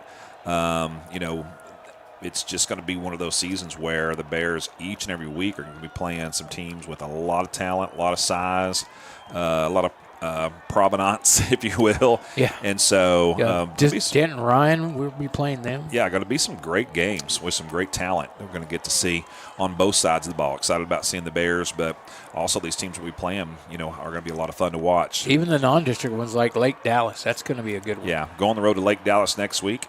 Hopefully we get up there and run into some people who can tell us some good stories about the Von Erichs. That's my favorite thing about Yes. Lake Dallas. Yes. Have you seen the Iron Claw? No, I am dying to see it. You're not dying to see it, or you have already seen it. Oh, I would, yeah. No, I really do want to see it. I've just been so busy. Went opening weekend and saw it, and phenomenal. I mean, if you're a wrestling fan, especially if you're a Von Erich fan, it's a must-see. But even if you're not, man, that was a great, great movie. I really loved it. Okay, kickoff is going deep, filled at the 10-yard line. Bears will return it up to the 20, 25, cutting back inside, and dancing forward to about the 30-yard line. Well, it's a good run back there. Yeah. That's Cameron Carr on that run back. Yeah, a little extracurricular going on down there, but no flags thrown. Little tensions flaring up. And let's see, I think they're going to mark it down at about the 31. So with 10:22 to go here in the third, Bears will take over for their first possession. They do put it on the 31-yard line. All right. 20 yards on that return. Bears got to answer. Yeah, then the Bears will open up district play against Toledo at home in just 2 weeks. Boy. Yep. Then on the road to Richland. Going to places that we haven't been this year. We've never been to Richland. Here we go. Bears, handoff, inside, number 8. Nice game. Short game, Cameron Cohen. About 3. Coleman, the sophomore, on that run, number 8 for the Bears. Bears down by 7, 13-6. The Rough Riders scoring on their opening possession on long pass, 88-yard touchdown pass. On second down, second play from scrimmage. Took a shot deep, worked. We were just talking about the quarterback play for Rough Riders during the halftime being really good, and they showed it there on that play. I tell you what, he made an excellent pass. Coleman once again trying to bounce the outside, but he is caught from behind and drugged down by the big paws of the defensive end, or maybe one of the linebackers. I mean, just doing a really good job of wrapping him up from behind. Yeah, that was linebacker number 26 for the Rough Riders. Got a couple of out of that. Coleman did, number 8 for the Bears. They gave him 1. Malik McCoy with the tackle. All right, so a big third down play here. Yeah, third down, about 5 to go. So down by 7 early in the second half. You really want to pick up this first down for sure. 7 seconds. Bears. They got to get up. Got to get up. Yeah, they got to snap this quick. Play clock is about to run down. Going to have to call a timeout. And they do. So we saw this early in the game, too, in which the Bears had a play which they had to kind of scramble to call a timeout to avoid a penalty. And the same thing early in the second half. So 8:51 to go. Scores 13-6. But again, just look at the schedule for the Bears. In 2 weeks, they'll be at Aledo. Then they'll be at Richland. I don't remember ever going to Richland. No, and they dropped down, I believe, from 6A to 5A this year. Then we'll have Aislett at home this year, on the road to Denton. And then Birdville will be here. And at Fossil Ridge. Then Denton Rod will be here. And then at Granbury. You know what's great about going to Granbury. Right? We're going to get us some homemade banana pudding. Miss Edna's homemade banana pudding. Miss Edna. Edna or Wilma, I don't remember her name. But it don't matter. I just remember the taste. It's a great, banana pudding expertise name. That should be world famous. They have the best stadium food in the history of stadium food because it's all homemade. It's all good. All right, here we go. Bears, 3rd and 5. They're set. 3-step drop. Quick pass to the outside. Over the outstretched arms of number 1, Houston. And it falls incomplete. Once again, Davis just a little high on those quick sling passes tonight. The deep passes has been dropping in there pretty good. But needs to just hone in those sights a little bit. Just bring it back a notch. Yeah, he's got plenty of time. Receivers are open. He's on the mark. He's just been a little bit high. Okay, so the Bears forced to punt. Deep man for the Rough Riders standing back at his own 25-yard line. Snap is good. Kick is low, end over end. Takes a decent Bears bounce. Hits at about 20, at about 35, and rolls all the way inside the 20. And it's going to trickle down all the way to the 15. So really nice punt there by number 47 for the Bears, Edvin Saucedo. Saucedo got him a good roll. Yeah, so the Bears go 3 and out on that one. Hadn't done that too many times tonight. And with 8:37 to go in the third, Rough Riders will take over with a 7-point lead. Ball all the way down to the 15-yard line, though. Bears got to stiffen up here. This will be the worst starting position of the night for the Rough Riders, as they've had really good field position throughout the entire game. Starting on the Bears' end of the field 3 different times.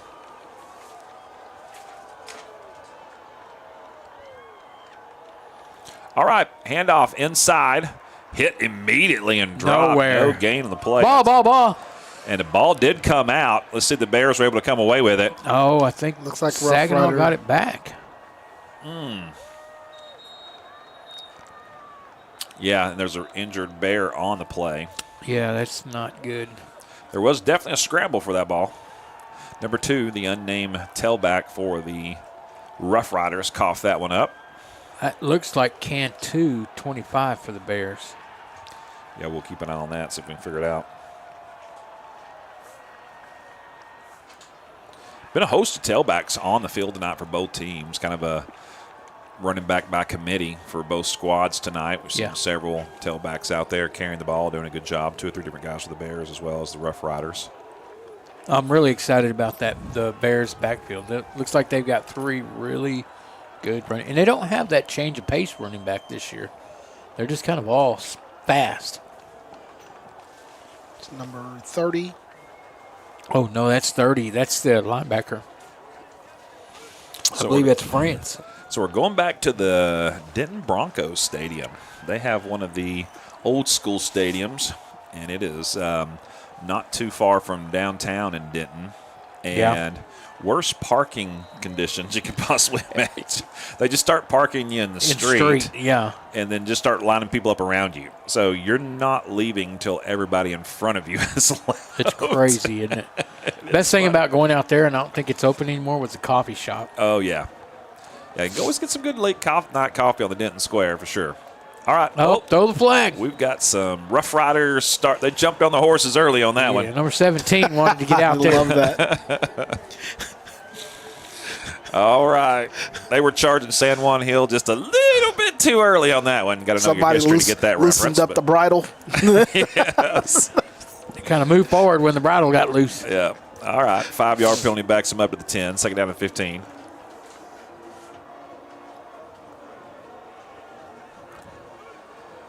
All right, Morales has got him ready. He's in the gun, standing at his 5. 5-step drop, drops the ball, picks it up, takes off and run. He's going to be hit at the 10-yard line, dives forward to about the 11. Yeah, I think he got one out of it. Yeah, he did. Looked like he was about to sling the ball, and the ball came loose, but it bounced right back up to him.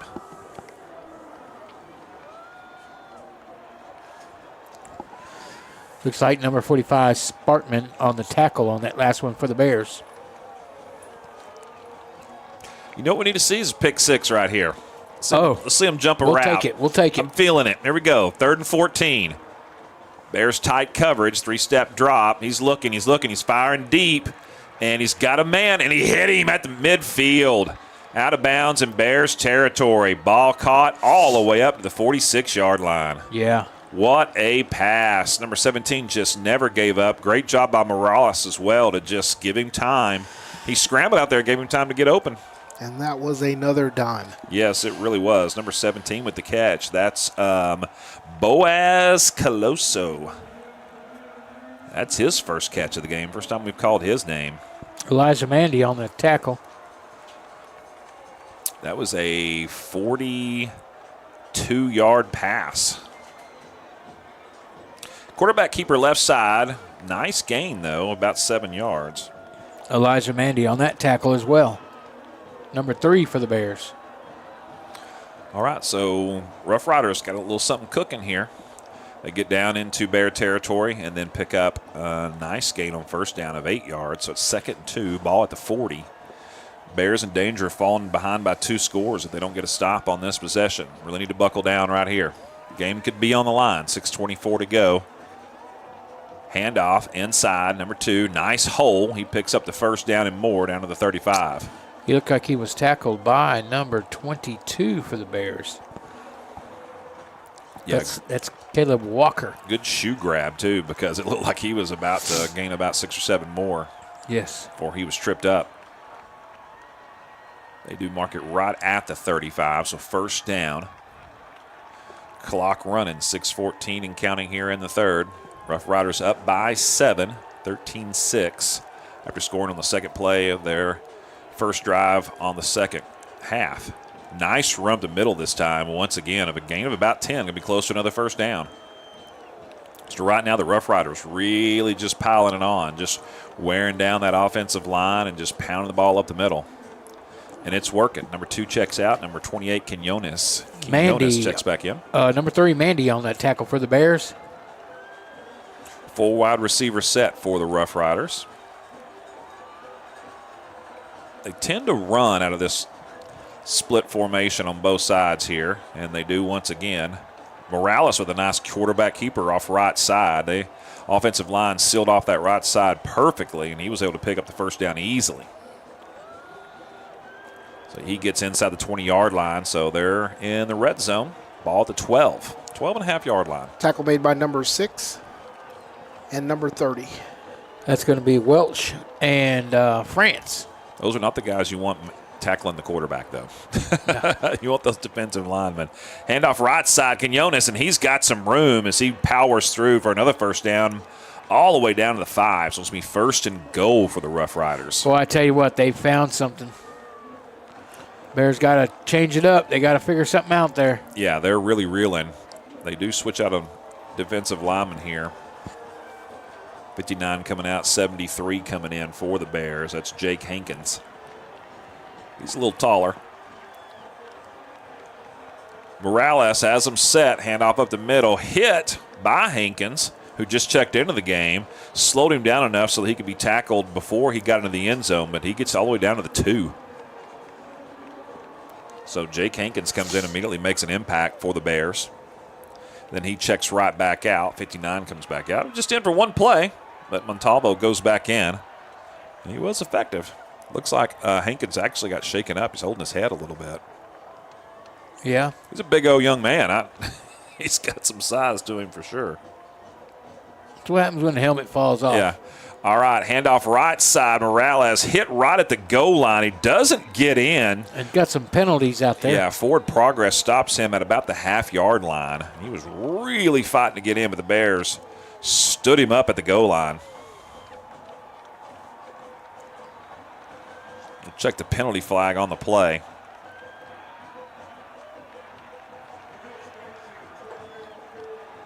All right, Bears shuffling in and out some players there and just could not get them in and out in time, so they get called for the penalty. So it'd be half the distance of the go, which is about a football length. So it goes from the 1 yard line up to about the 2 foot line. Less than 1 yard yeah, line. Less than 1 yard. Yeah. All right, here we go.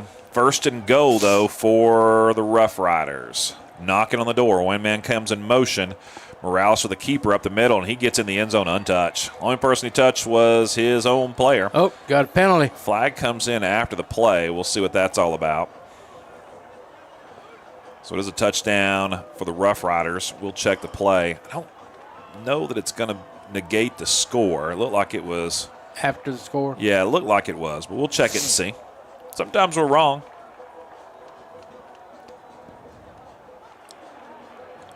Official ruling coming up. He kind of takes his time. He kind of meanders back there a little bit, looks around. He's like, I think I'll call it. I'm going to enjoy the spotlight.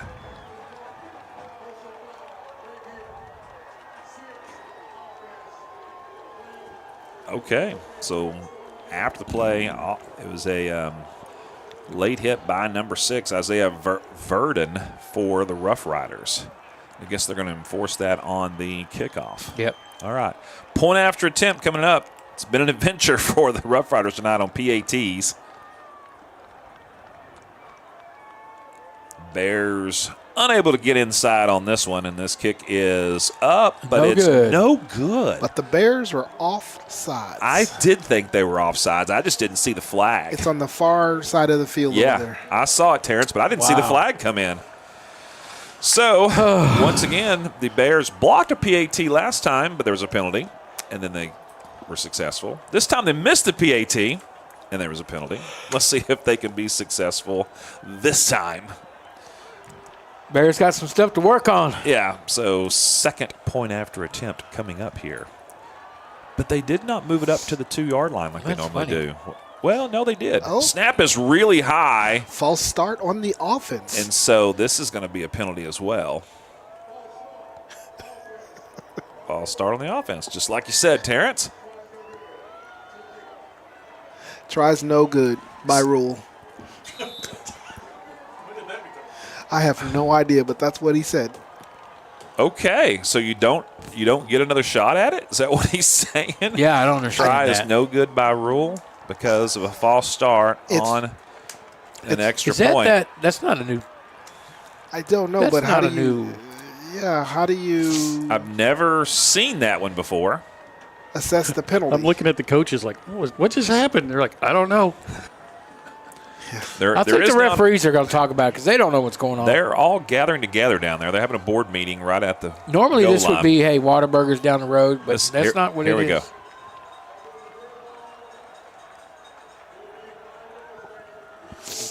Okay. Yeah. Never mind. There you go. Just kidding, he said. Just Move wanted the y'all ball- to think about it. Move the ball back 5 yards, try again. So it's a dead ball penalty, and if they had snapped the ball and Then it would made be- the try, then Yeah. But a false start, it has to be. You can't don't- you make a never- false start without. Yeah. Without it being, you got to stop the play, always. Unless it's, always on a false start. Okay, so here we go. Point after attempt, number 3 after this touchdown. My head hurts. And snap is really high, and it's not going to work. Holder just picks it up, and then he's slung down to the 20-yard line. And so point after attempt, unsuccessful. Tackle made by number 6, Walsh, for the Bears. Okay. Walsh is tacking it on. That's a good job by the sophomore. So 19-6. We'll see if that plays into factor here in the game. Still 4:09 in the third quarter. A lot of time left. So the Bears only down by 13. You know. The extra points have turned into the exciting part of the game there. I mean, and the longest part of this game, I think that extra that one point took lasted quite a long 17 time. minutes. It was longer than the drive. That's like an entire episode of Seinfeld on Netflix without the commercials. All right, Oh, man. Bears got to capitalize here now. They got to get some offense going. Okay. If they remember that there was a 15-yard penalty on the kickoff to be. Yeah, we'll see. That was like 10 minutes ago, so they may have we forgot forgotten. that. They have it. No, oh, yeah, they got it. He They got it. remembered. He called it. It was so long ago. Had to go back and check the minutes of that board meeting down there on the goal line. All right, ball the 25-yard line. The kicker's like, what? What's going on? But that was last game. The referee said, all right, Larry, remember it, okay? We're all going to forget. You put this in your memory. I've had 3 pop quizzes since that penalty was called. What are you talking Right. about? Hopefully, Bears are going to have some excellent field position here. Okay, so Bears are going to get the ball deep man on the 20 instead of the 10. And the Rough Riders haven't really kicked it super deep tonight. I kick it out of bounds. This time is similar. It's going to be fielded at about the 21. It will be returned up to 25 to the 30. 35, catches a seam to the 40. Flag Penalty. comes in, powering forward up to about the 44-yard line. We'll check the penalty. We'll see what the penalty is, but it's good field position. It is in the area If of it holding. stays. Yeah, it is always a bad area when that flag comes in there. Mm-hmm. Holding number 12 on the return team. That would be Jaden Kerrigan. Negates a 22-yard return. Yeah, and it'd be a spot foul too. So Depending on where it was. Yeah, it will really hurt them. It's not from at the end of the run. So it looks like it's going to put the ball at around the 25. Yep. Penalty occurred at the 35, move it back to the 25. So that's a 19-yard penalty, really, Yep. in reality. As they return it up to the 44-yard line. So negates some really good starting field position. Boy, I tell you what. Come on, Bears. But they started their own 25. That's all right. Here we go. 3:59 to go here in the third quarter. Still plenty of time left to go. Handoff. Cutting back inside. A little bit of room to the 30. Slung down about the 32. Nice run Look, that that's time Coleman. by number 8, Cameron Coleman. The sophomore running back. Give him 7 on the carry. Yeah, 7. He did good. He got a good cut, got upfield, had to get outside a little bit. They need another one of those big ones. Break one open. And his cuts, like we were talking earlier, his cuts are quick lateral moves, and he gets north-south really quick. Yes. So when he's hit, he's falling forward, which is always important. Nice little run this time again. Flag comes in. That's a bad spot. He's going to pick up the first down. That's never a good spot when that flag comes in from that area. Got an official timeout for an injured player for the Rough Riders, but we will check the penalty. It is going to be holding against the Bears. Oh, Lee. I've enjoyed our head official tonight. Kind of meanders out there a little bit, taking his time. You know, he knows he's got the spotlight on him. Does a really good job of articulating what's going on. He waits till all the boys clear out of his area. Yeah, he's done a good job. No live mic issues. No, absolutely not. All right, so this is going to back the Bears up to the 22. So it'll be second and about, instead of first down, it's going to be second and about 12? 13. 13? All right. Yeah. It was, second and 3? And, yeah. No, that doesn't seem right. Number 21, well, it's a spot foul, so that's what makes it weird. Najee Nicholson for the Rough Riders is the injured player being helped off the field by a couple of trainers.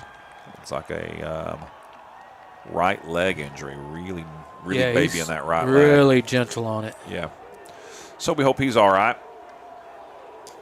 That would mean the previous penalty occurred on the line of scrimmage. Yes. Makes sense. Yes.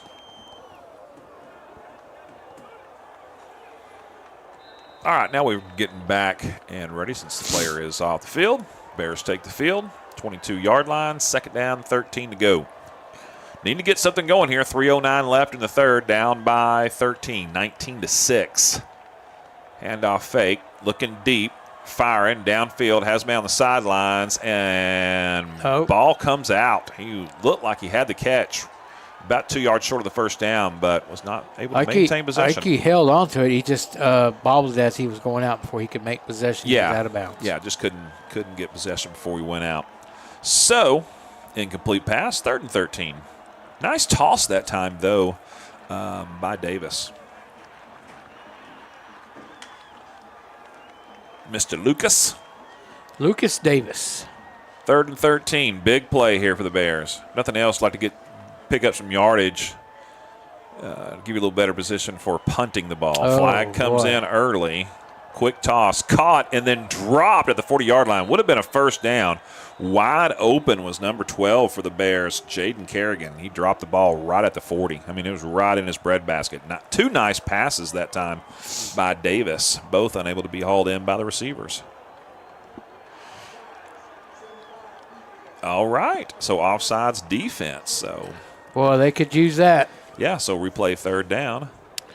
Give them 5 yards forward. So instead of 3rd and 13, it'd be 3rd and 8. The NFL, they might have challenged that as ball caught, football move made, fumbled, recovered by the Bears.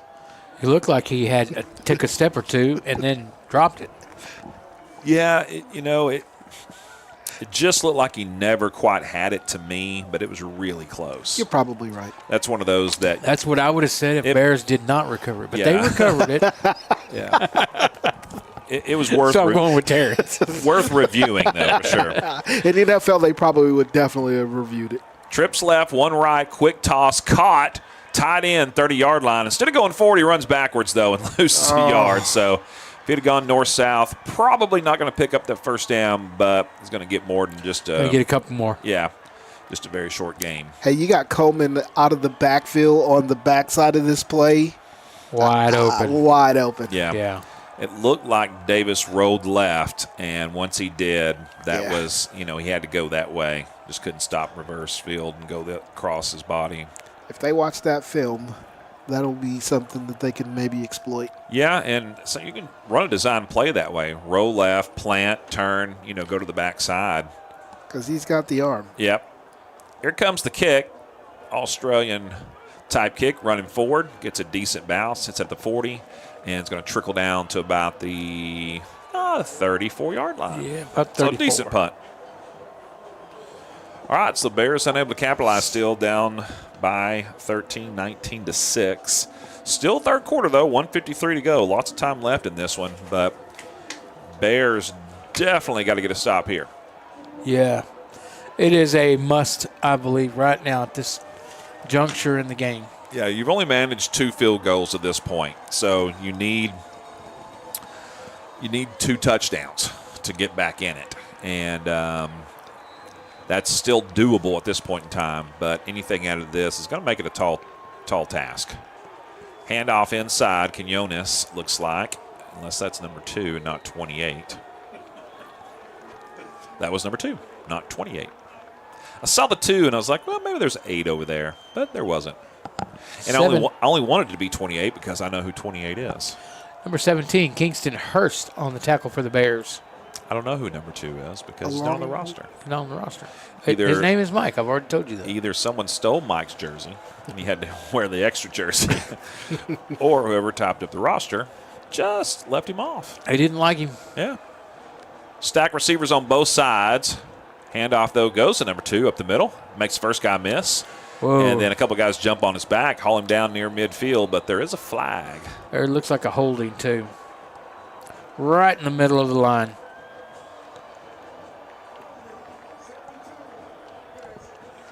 And that is what it is, Fernie. Holding against the offense, so that'll back up the Rough Riders. And the gate's a big gain all the way up near midfield. Yeah, that was a big gain. That was about a 12-yard gain up to about the 48-yard line. But instead of that, we'll go backwards. Also takes a tackle off of the board. True that. That's something you always got to think about as a statistician. You already mark it down to the tackle. It's like, no, it's a penalty. Oh, we've got to take that off. Taking those yards off on things like that. That was big. That was a big penalty there. All right, stack receivers to the right. One man in the slot on that side as well. One wide out to the left. 3-step drop. Quick toss. Oh, number 17 tried to take off and run before that ball got there, then it falls incomplete. And that's absolutely what happened on that one. And it was kind of coming inside on him, and he was kind of going outside, so he had to make that turn back to it. That was Boaz Caloso, who had the 42-yard pass earlier. Lucas Galloway also on the in on the play. Lucas. All right, 3rd down and long. Big number 11 for the Bears. 3rd down and 18 for the Rough Riders. 3 receivers right, 1 left. 1 man in the backfield. Bears rush 4 this time on a delayed blitz. Hits the quarterback, but he gets the pass off to the tailback, and that's Quinones, and he actually gets up to the 40-yard line, but he's going to be short of the 1st down by about 5 yards. Bring him down at the 39. He needed to get all the way up to the 44. So it's going to be 4th and about 5 to go. This guy marks it down here at the 39. They put it up to the 40. They just corrected. Okay. Yeah. I'm like, what are they doing? Yeah. Tackle made by number 17 and number 4. Yes, Hurst, Kingston Hurst, number 17 for the Bears, and that is going to be Outhouse, number 4. They're trying to run the clock out for the 3rd quarter, but there's 1 more second on the game clock than the play clock, so they just go ahead and call their timeout. I guess that's what they do. Yeah, call a timeout with 2 seconds remaining in the 3rd quarter. Well, they did that to keep the win. No, it can't be that. It's 4th down. Not sure what that call was for. It's 4th down, so they want to talk it over. They want to see if they want to go for it on 4th down. It's 4th and about 5 to go. You're up by 2 scores. Yeah. You know, Farden, the wind is kind of out of that direction, so if they were just to let it go, but it doesn't matter, I guess, with the 2 seconds there. But no. I would think I would kick it in this situation. I would punt it. You're up by 2 scores. Why not back them up? I think if you're taking your timeout and you're punting it, then you mismanage the clock. You take the 5-yard penalty and punt it. Save that timeout. That was my point. I would have just kicked it. I don't. I mean, take the penalty if you're trying to run the clock out. Absolutely. That 5 yards ain't going to matter too much. But that timeout might. You never know. And if you don't pick up the 1st down here, you get the Bears really good field position on their end on the Rough Rider end of the field, and that's just something you don't want to do right now. Why give the Bears any more opportunity? And so they have elected to punt the ball. So they did call the timeout and decide to punt. Who do we got back here for the Bears? Let's see if we can find us a number here in a minute. 84? I believe it is number 84 for the Bears. Here comes the kick. Line drive kick. It will be fielded off the bounce at the 20. Reversing field. No, cuts it back inside. Not a lot of room, but he gets up to the 25-yard line. Siles, right? Is that 84? Who is 84? Ty Salas. Oh, Ty Salas. Okay, so they mark him down. Looks like at the 25. And that's going to do it for the 3rd quarter. All right, got a quick message here. We'll be right back for the conclusion here of this one. Here's some more of our great sponsors. Let me tell you about Rival Signs. They're located at 110 Jim White Freeway in Fort Worth. Check them out for all your signage needs. And of course, Raising Cane's Chicken Fingers. Visit your local Raising Cane's for all your chicken finger needs. Hey, Terrence, you own your own home, right? Yes, I do, Donnie. So you know the hassle it can be when you need a new roof. I sure do. And in Texas, with the hail, high winds, and storms, our homes take a beating. Well, that's why we recommend TXD Roofing. Texas Direct Roofing is located in Haltom City and has been in business since 2011.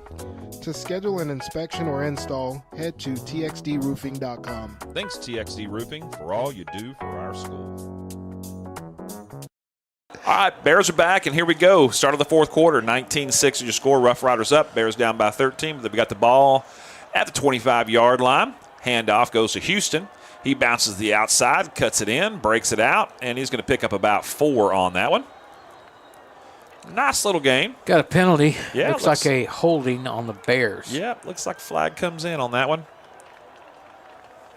Another hobbled player there for the Rough Riders. Number 26 bounces off on one leg. That spot was horrible. It was Malik McCoy. Guess it doesn't matter. Yeah, holding penalty. He did get up to the 30-yard line, about the 29 or 30. And they were spotting that way back at the line of scrimmage. Yeah. Well, okay. Well, I guess, yeah. They had already probably decided that it was a holding penalty, so they weren't committed to. Well, that's not a spot foul on the offense. It goes back to the original line of scrimmage. So that's what the deal is. They called Cameron Carr on that. So back to the 15. Okay, here we go. First and 20 for the Bears. All right, Bears, let's go. Going backwards, not forwards. Got to reverse field here and get going in the right direction. Here's a snap. Handoff goes to Houston once again. He cuts it back inside. Nice little gain up to 20 and powers forward to about the 22. So 7-yard gain on that one. That's how you get going on first and 20. Turn it into second and 13. That's right. We'll take that. You got 3 more 7 yards, and you got 21 yards. Hey, there you go. Over here doing math. Statistician right there. 7 times 3 is 21. I like it. Math.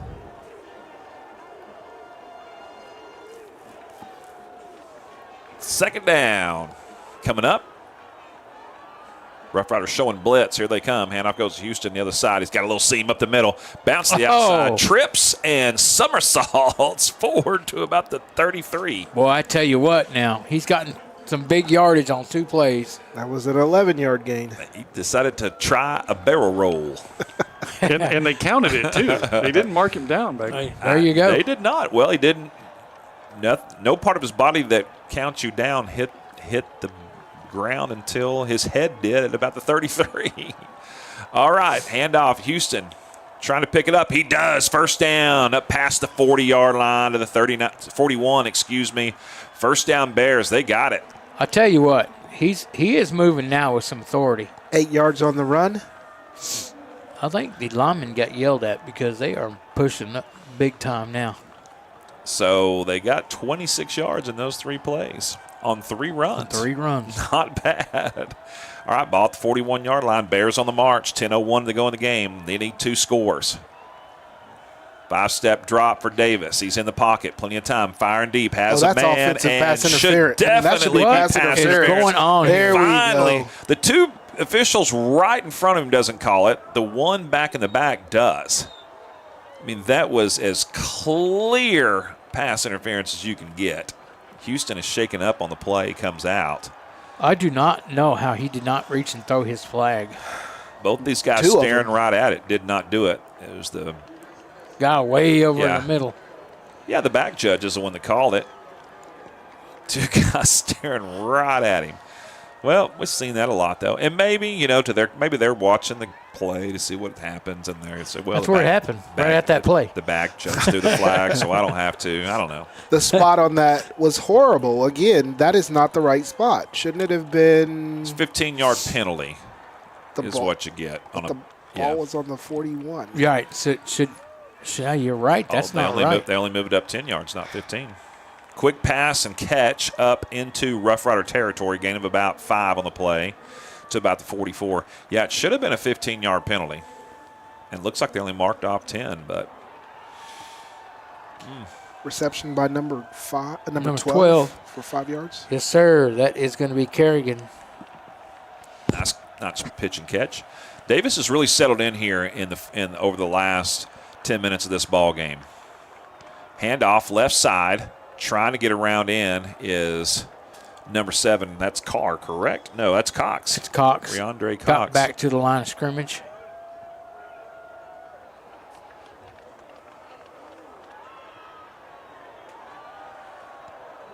He is not happy either. Coleman's in the game now.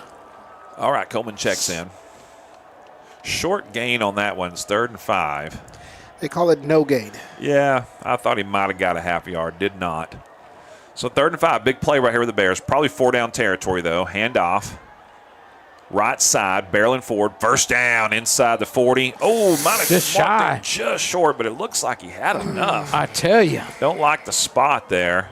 Mark him all the way back to the 40. Need to get to the 41. Let's just go right at it again. Yeah, 4th and 1. So nice carry that time by Coleman.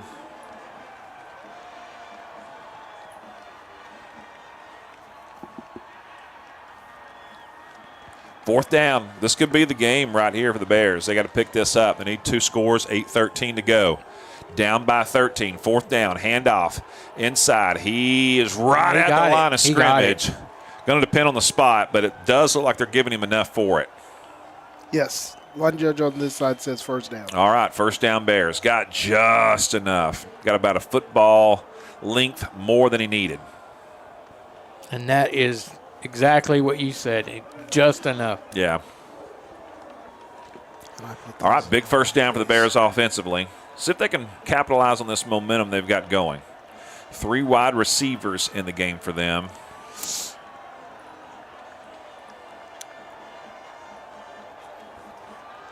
Davis and Coleman in the backfield. Here we go. Handoff, fake, 3-step drop, looking downfield, fires, has a man caught inside the 30-yard line. Forward progress will be right near the first down marker. They do mark him down at the 30. It'll be about a yard short, but a nice 9-yard gain. 7:24 and counting in the game. Bears need 2 scores. And they need a quick one. They need to get a score quick here and a stop quick. Yep. Ball at the 30, 2nd and 1. They're lining up with some urgency.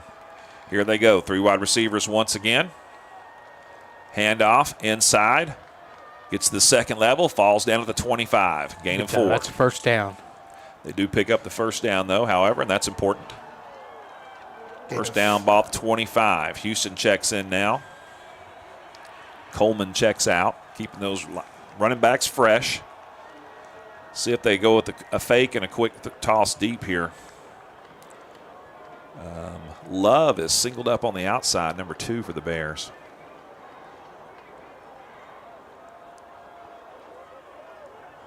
Does fake it, looking downfield, fires, has a man inside the 20 to the 15, barrels forward to about the 14. That's Carr. Yeah, Cameron Carr. There is a flag on the play. That'll stop the clock. We'll check it. Hopefully it's a defensive penalty. It'll be 11-yard reception. Yeah, it's a hold on somebody. I couldn't tell which direction they were pointing. That's not. The Bears aren't going back. Let's see. On defense. Yeah, it looks like they're talking to Wheeler about that. What you want, Coach? Look at the spot, though. Where is this? They marked him down at the 9. At the 14. Yeah. And at the 14 where the guy's standing down here. Yeah. Which would be enough for the first down. Well, I guess it's, do you want that or do you want the yardage on the penalty? Because it's not going to be in addition to the penalty. Right, but it's first down. It would be first down again at the 14. Yeah. Or you could have it first down at the 16. Okay. 10-yard penalty, automatic first down, puts you down to the 15. I think I would have taken, just declined it and taken the extra yard. Yes. Yeah. Oh, well. Either way, first down at the 15-yard line. You took yards from number 13. I'm leaving it on there. That's an 11-yard gain. Right. You're the unofficial. I am the unofficial play-by-play statistician. Yes. Okay, now we're going to call timeout, talk it over. Because if you take I think they may be saying, look, Coach, if you take the pass, you get 11 yards. And it was first down, it'll still be first down. Just get an extra yard there. Maybe that's what they're doing. You know. But no, that's not what they're doing. That's not what they're doing. They were just deciding if they're going to Whataburger Burger or King. Jack in the Box after the game. All the kids are going to be at Whataburger. That's what they're talking about. Okay. 6:31 to go. First down, ball at the 15. One man comes in motion. Fake the handoff to him. Looking for the quick slant of the end zone and knocked away at the last minute. Throw the flag. Flag comes in. He hooked him on his backside, I think you're right, Fernie. Well, he was aiming for number 12, Jaden Kerrigan. I think he had him. I'm going to tell you something. Lucas Davis has Stop the clock. has zeroed in here since about midway through the third Stop quarter. the clock. You gotta Stop the stop clock. Clock was running. Dude, you had a flag. Come on, dude. And it was an incomplete pass. Yeah, they need to put time back on the clock. At least 10 seconds ran off. Jesus. It was an incomplete I pass. could not believe that. That's the second or third time we've seen something crazy like that from them.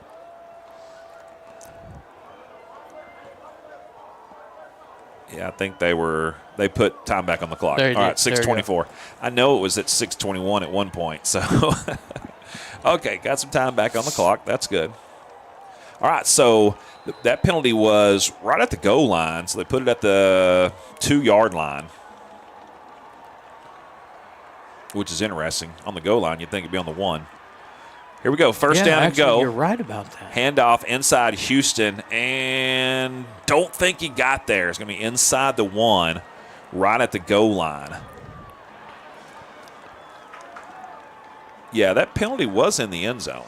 At the very least on the goal line. It's on the goal line. Why do you mark it at the 2? Yeah, that makes no sense to me. Yeah, I'm not sure what the ruling is on that. This one, they mark it down at the 1. Bears line up quickly. Inside 6 to go now. Need to score quickly. Houston barrels forward. He's in. Touchdown Bears. So they get in with 5:53 to go. And see if the Bears, no, I think they're going to go. They're going to field goal it. They'll go ahead and kick the extra point. Then you're down by 6. Because you can get this guarantee and attempt that 2 if you need to at the end.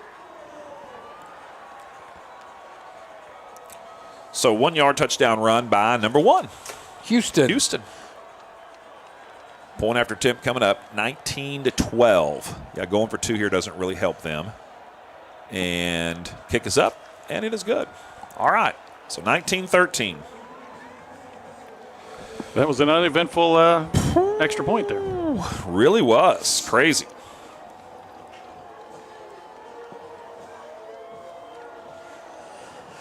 Bears need to shut that offense down. Defense needs to come alive.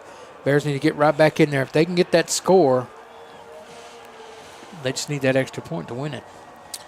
Okay, got to get a stop and a score. Plenty of time to do that. 5:53 is a lot of time on the clock at any level of football, especially in high school football. Sometimes both teams can have 2 possessions in 5 minutes and 53 seconds. So I'm just baffled at how you can't walk off 15 yards. The Bears had an extra 5 yards. Well, and then like Donnie said earlier, I mean, the penalty was in the end zone. Yeah. Why was that ball on the 2? That makes no sense. Bears to had me. to go That should have been on the goal line. 7 yards total. yeah, and I'm not sure. You know, sometimes these high school rules are a little bit different. We're used to NFL. Yeah, but I think that one's the same, right? I feel like we've seen that a lot of times, and it's put on the 1. Yeah. That was definitely spot on the 2. And he was 100% in the end zone. Now, maybe the holding took place before we saw it. It's possible. That's We'll see. the only explanation of that. Doesn't matter. They scored. So 5:53. Either way, you got to get a stop and a score. Here we go. Bears kick it, bounce it down the field, field it at the 20, running forward, and slides down at the. They're going to get a penalty on that one because as he was about to get hit, the player slid into the Bears player, and you can't hit a man who's sliding forward. Although, I ought to take into account that he decided to slide as the player was about to hit him. He made a business decision and then waved it off. Okay, good. They pick it up. And that's what you've got. You have to. You got to on that. Because otherwise you're going to have guys just slide into people every time they're about to get tackled. Yeah. Yes. Yeah. Okay, so really good job by the officiating crew there. Seen a couple of weird things, but they gave him forward progress on the slide. You don't get the slide forward progress and the penalty. Overall, not bad. Okay, they take over their own 28-yard line, 5:50 to go. Handoff up the middle. Number 2, the unmanned player. He's going to pick up the first down and more up to the 40-yard line before he's brought down, gain of 12. So this is going to be a steady dose of handoffs right here. You need to stack the line of scrimmage and get containment on the outside edges. And tackle made by Galloway, number 11. Yeah, but they got to make sure that they bring these guys down quickly. No, I just can't see the Rough Riders throwing the ball even once here. I don't. I don't either. Why I would see you? this just a ton of running right now. Yeah. And you're right. Why would you? Why take that chance? Yeah, put 8 guys in the box. You got 3 wide receivers, and that's what they're doing. They've got 8 in the box, and that's what they need to do. Bears stacking the line of scrimmage, handoff. They hit him, miss him. Had a chance to hit him in the backfield. Number 2 bounces to the outside. He's close to another first down. And we're going to get a flag over there if we're not careful, because that was a tackle out of bounds, and I mean 10 yards out of bounds. No flag on that. That's Mandy on that tackle. I'm shocked. Maybe he was tripping and falling as he was beyond the white Yeah. into the green by the track. And it wasn't a late hit. It was just he continued to tackle as he was going out of bounds, but he might have lost his balance. And well, what do we got here? They realized what's going on. We got a penalty against the Rough Riders. Must be a holding penalty because it's backing them up 10 yards to the 30. So that negates an 8-yard run. And went out of bounds anyway, but it stops the clock as well. And now they're winding the clock. Okay. I don't know why you wind the clock when there was a penalty and went out of bounds. Yeah, it doesn't make any sense. That doesn't make any sense. Yeah, that's a strange one there. All right, inside 5 to go. First down and 20, and now we got a timeout. Rough Riders. Okay. That was odd. Yeah. I never saw the flag, and I never saw the call. I just saw him pick up the ball, start marking him backwards. Walking back. So it happened quickly out of our range, for sure. No, but the clock got over here. We're going to have a conversation with you. We need to send him a link. Yeah. It'll be a supposed to be home send him field a rule advantage. book. It'll be a one-way conversation. We need the home field advantage back. Well, to their credit, they put the time back on the clock. That's earlier. right. So good job there. Thanks to us, they recognized their mistake. I don't know who was screaming louder, us or Barrera. Coach Barrera I was felt in standing up trouble. screaming. I didn't know what I had done. I was cowering. John thought he got in trouble. Yeah, they were yelling at me. I'm like, what? I didn't know. hide. What did I do? And he's like, You're like take letting the time. Oh, okay. It's John's not over me. here letting the blinds down. Yeah. I was scared.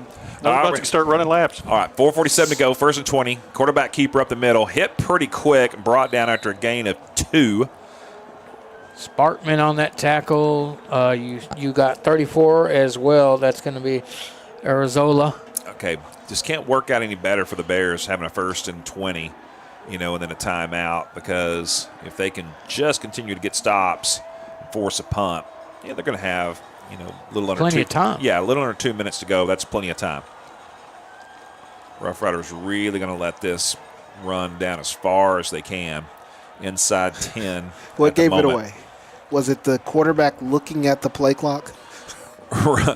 Quarterback keeper right side, and he does pick up a few yards, gets past the original line of scrimmage, a gain of about 6 or 7.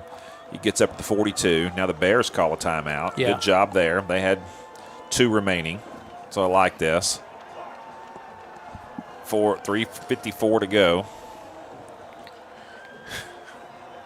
He's killing us on that clock. Yeah, it's the young guy at the end. I don't know what's going on with him. And the coaches are livid. All right, so ball's at the 42-yard line. They've got to get to the 50, so it's going to be 3rd and about 8 to go. Huge play here for the Bears. This is probably the game. Rough Riders pick up this first down. They can run a lot more time off the clock. Be really difficult for the Bears even if they get a stop on the next 3 possessions or the next 3 plays. Okay. Some good timeouts, too, taken by the Bears here. Yeah, they do. Bears have 1 timeout remaining. So do the Rough Riders. Rough Riders don't need that timeout at this moment. They need that clock to run. Down by 6, 19-13 are the Bears. I'm glad Terrence pointed that out because I had no clue that was timeouts on that board. No, I didn't. It's tough to read, like we said. We'll get used to it, though. Hey, they did add some time back on the clock there. This is some time for 6 seconds for a probable comeback here for the Bears. We get a stop right here, score and tie the game. I think Wilford Brimley's getting mad at me knocking on the glass so much. All right, here we go. Ball at the 40. 42-yard line. 8 yards to go. Bears trying to get a stop. 3-step drop. They're going to pass it. Now he's going to take off and run, and he's going to be hit at about the 46-yard line. Going to be short of the first down by about 4 yards. Stays in bounds. I'm telling you. Does stay in bounds. Does a good job, does the QB. Timeout.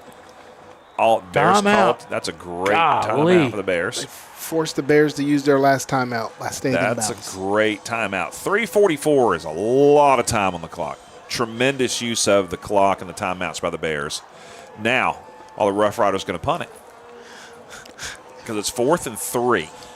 Do they dare try to run, get this first down? I mean, I think they're crazy if they try to do that. You're up, so you're up. I'm a riverboat gambler, on the but road. That's way more than I think. Listen, you're up on the road. 3 minutes, 44 seconds left. You're at midfield. If you get those 4 yards, 3 yards, you can seal the game. You don't get it. If you don't get it, Bears still got to go down and score and get an extra point. Yeah. Our old friend, Coach Shar, who was the biggest of all riverboat gamblers Yes, I've ever he known. was. Love Coach Shar. He's the one who And he would go for it right here. I'm telling you right now. Yes. He'd go for it And right now. and he was the one who come up with the high. Was it the high chip? Yeah. Love Coach Shar. All right. Here we go. 4th and 3. They're lining up like they're going for it. Now, the last time they did this, they went with a little quick punt. Pooch kick. Yeah. Because their QB, Morales, is their punter. And listen, That's one of the things you can do in this situation. The Bears don't have a man back, so I think I punted. Yeah, the safety's watching, though, to see. 17 seconds on the play clock, trying to keep everybody set. Also hoping for an offsides here. Bears need to really stay disciplined. And they're going to go ahead the pooch kick. That's going to be against the offense. And that ball's going to land at about the 15. And, boy, it had some backspin and they're gonna stayed bring right that there. back. They're going to bring that back. The running back went in motion forward and never got set. He actually can only go sideways. And the quarterback was also still moving backwards. Yes. So you got 2 men and you got 2 offensive players in motion. So what you're saying is Backfield in motion. Gonna have to penalize you. There you go. One of these days, we're going to get our duo going there and just sing that bad boy, Terrence. I am not going to do that. I'm all for it. I want to hear this. I love your confidence. I love your confidence. That's why I said one day. I don't share it. You know. That's why we need our producer to just kind of have some little drops. You know? He just drops that in there. Backfield in motion. I need to know the reference first. Oh, that hurts. Surely you're old enough to know that song. Did they accept Motown, baby, Motown. They accepted it, so they're going to redo it. And they're back out there, so they have to. So 5-yard penalty from the spot. So instead of 4th and 3, it's They 4th did and not 8. move the ball back again. They're going to. Give them a chance. Let's see. Give them a chance. The stick is still in the same place that it was. There it goes. He was fixing to. All right. You know, you just got to watch these referees. They didn't do it earlier. Oh, you got to watch. You got to watch. Bears are going to have somebody back deep here now. All right, so now it's full-on punt formation for the Rough Riders. Punter for the Rough Riders will be standing at about the 32. Deep man for the Bears at the 20. Yeah, that's going to be number 12 for the Bears. That's going to be Jaden Kerrigan. Jaden Kerrigan. All right, he's got some speed. Here we go. Let's see what happens. Kerrigan looks like he got some dog in him. He does. All right, big play. 3:39 on the clock. Left in the game. 19-13. Bears down by 6. Looking for a big comeback here. Touchdown on a PAT gives them the win. That's what they're looking for.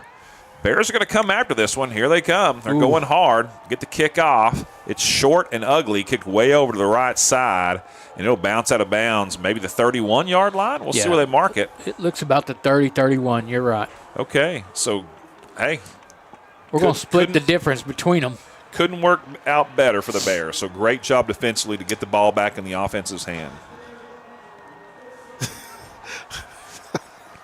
The guy closest to it didn't spot the ball, and so it's at the 30. Well, that's so crazy. That's all right. Yeah. 1 yard's not going to make a difference in this situation.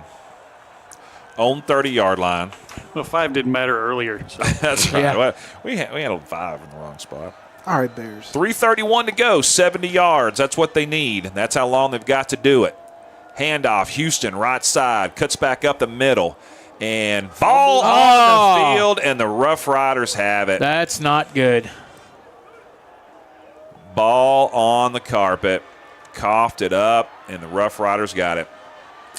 Man, first play from scrimmage. Houston looks like he might be shaking up on the play. He's cramping. He is cramping. Boy, as he was being tackled, he was rolling over the top of somebody, and that's when the ball came out. If it had just been on the ground, play would have been over. But he loses it at the 37-yard line. My goodness.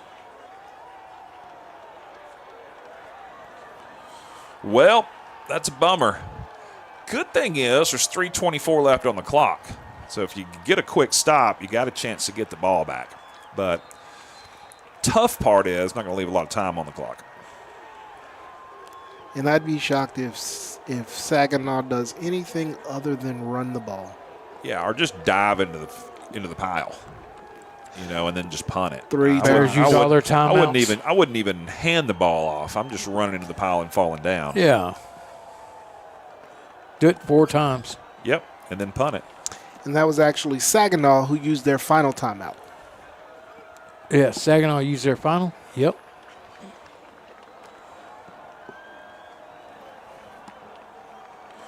Well, that possession for the Bears lasted 7 seconds. So that's the good thing. Bad thing is they lost the ball. Didn't get nothing out of it. Nope. Okay, well, everything worked out in the fourth quarter there for them like it needed to until that particular play. Yeah. And you build on the good, learn from the bad, go forward. They got a lot to go forward with today. I'm sure Wheeler will correct things going forward. Okay, first down for the Rough Riders. They're finally set and ready to go. Bears defensively set and ready. Like we said, ball on the 38-yard line in Bear territory.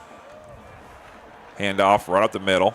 Number 2, barreling forward, picking up some yardage, gets about 6. Maybe 7. Yeah, they give him a gain of 6 on that. Bears can't stop it. Clock just rolls. All they can do is stop the player at this point in time. Hopefully get another shot at it. Second down and 6. Second down and 4 after the 6-yard gain.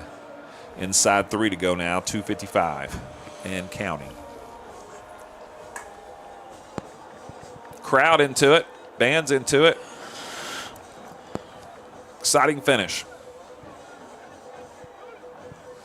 Comes a snap. Handoff inside once again. Barrels forward. First down for the Rough Riders and more. Breaks a tackle to the 10, and he's going to get to the end zone almost untouched. And that's going to do it for this one for sure. Rough Riders get the late score. That'll put them up 25-13, point after attempt pending. Yeah, the Bears just could not get a stop on that last handoff. Nice run up the middle for number 2. Number 4, looks like that is Jerry Outhouse is who that is, cramping up on the field.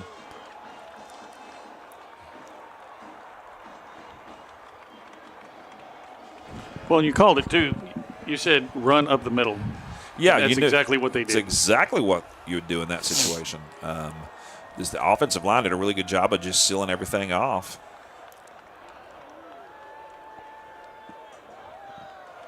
Maybe in that situation, Bears needed one more defenseman up in the box. Yeah, and it was all dictated by what they lined up on. So Saginaw did what they needed to do. Yeah, but they just executed well. Got that late score. Pretty much puts this one away, 25-13. Point after attempt coming up, but the Bears still have a player down in the middle of the field. That is number 4, Jerry Outhouse. It's a good young man. I know him. He is cramping big time. Yeah, he's got those long locks. You can always pick him out of the crowd. And long limbs. He is yeah. basketball player as well. Yes. Multi-sport athlete. Yeah, and every time I see him, he's got on the most perfect white hoodie or jacket and white shoes. I'm like, Jerry, I couldn't keep those clean. I don't know how you're doing for it. anything, but they're always Congratulations pristine. to your mom. Yes. All right, looks like he's favoring that right leg. And, boy, if that's a cramp, that's a severe cramp because it is not loosened up for him yet as he's really hobbling off. All right, we'll hope that Jerry's okay. Here comes the point after the extra point team for the Rough Riders coming out on the field. 2:33 to go on the clock. So at this point, the Bears need a really quick score, an onside kick, and a really quick score. That's what you got to do.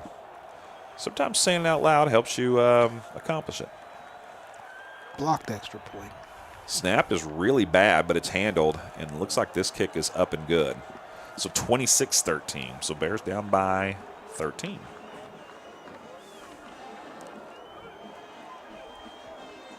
But 2:33 remaining.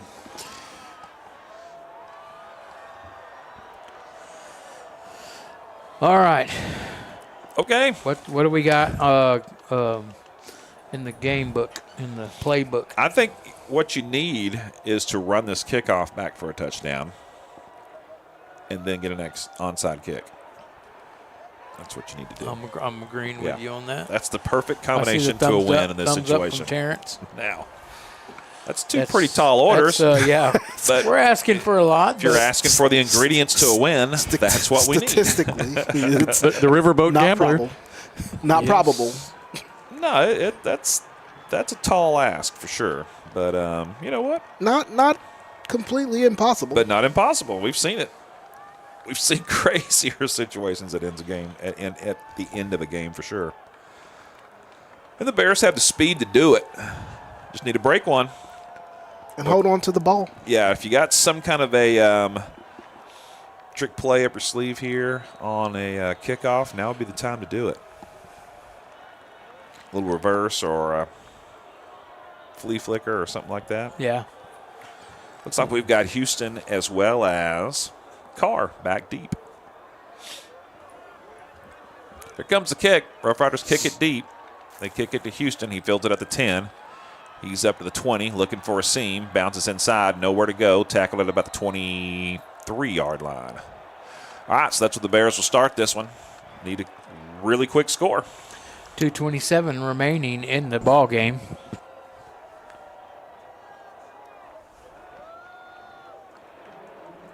If you'll remember, the initial kickoff was fumbled by Houston, so of course they kicked it right back to him. Yeah, and they switched sides. And he fumbled another time in the game, and so that's who you kick it to. You kick it to the guys they struggled a little bit, and they did the right thing there. But he held on to it, picked up some yardage. There we go. Got to score quick. 4 wide receivers, 1 tailback. 3-step drop, fires it, caught, then dropped. Dropped to the 30-yard line. Tried to take off running before he had it. Bad that it's dropped, but only took a few seconds. 4 to be exact. All right, they got to get these. Got to get some yards here. Quick. Stat, as they say in the hospital. Second down. 3-step drop, quick toss again. Overshoots his man. Looking for number 2 over there was Lucas. Overshot Clyde Love. That's the senior, Clyde Love. He is a senior, and I don't remember calling his name a whole lot last year. Good-looking ball player.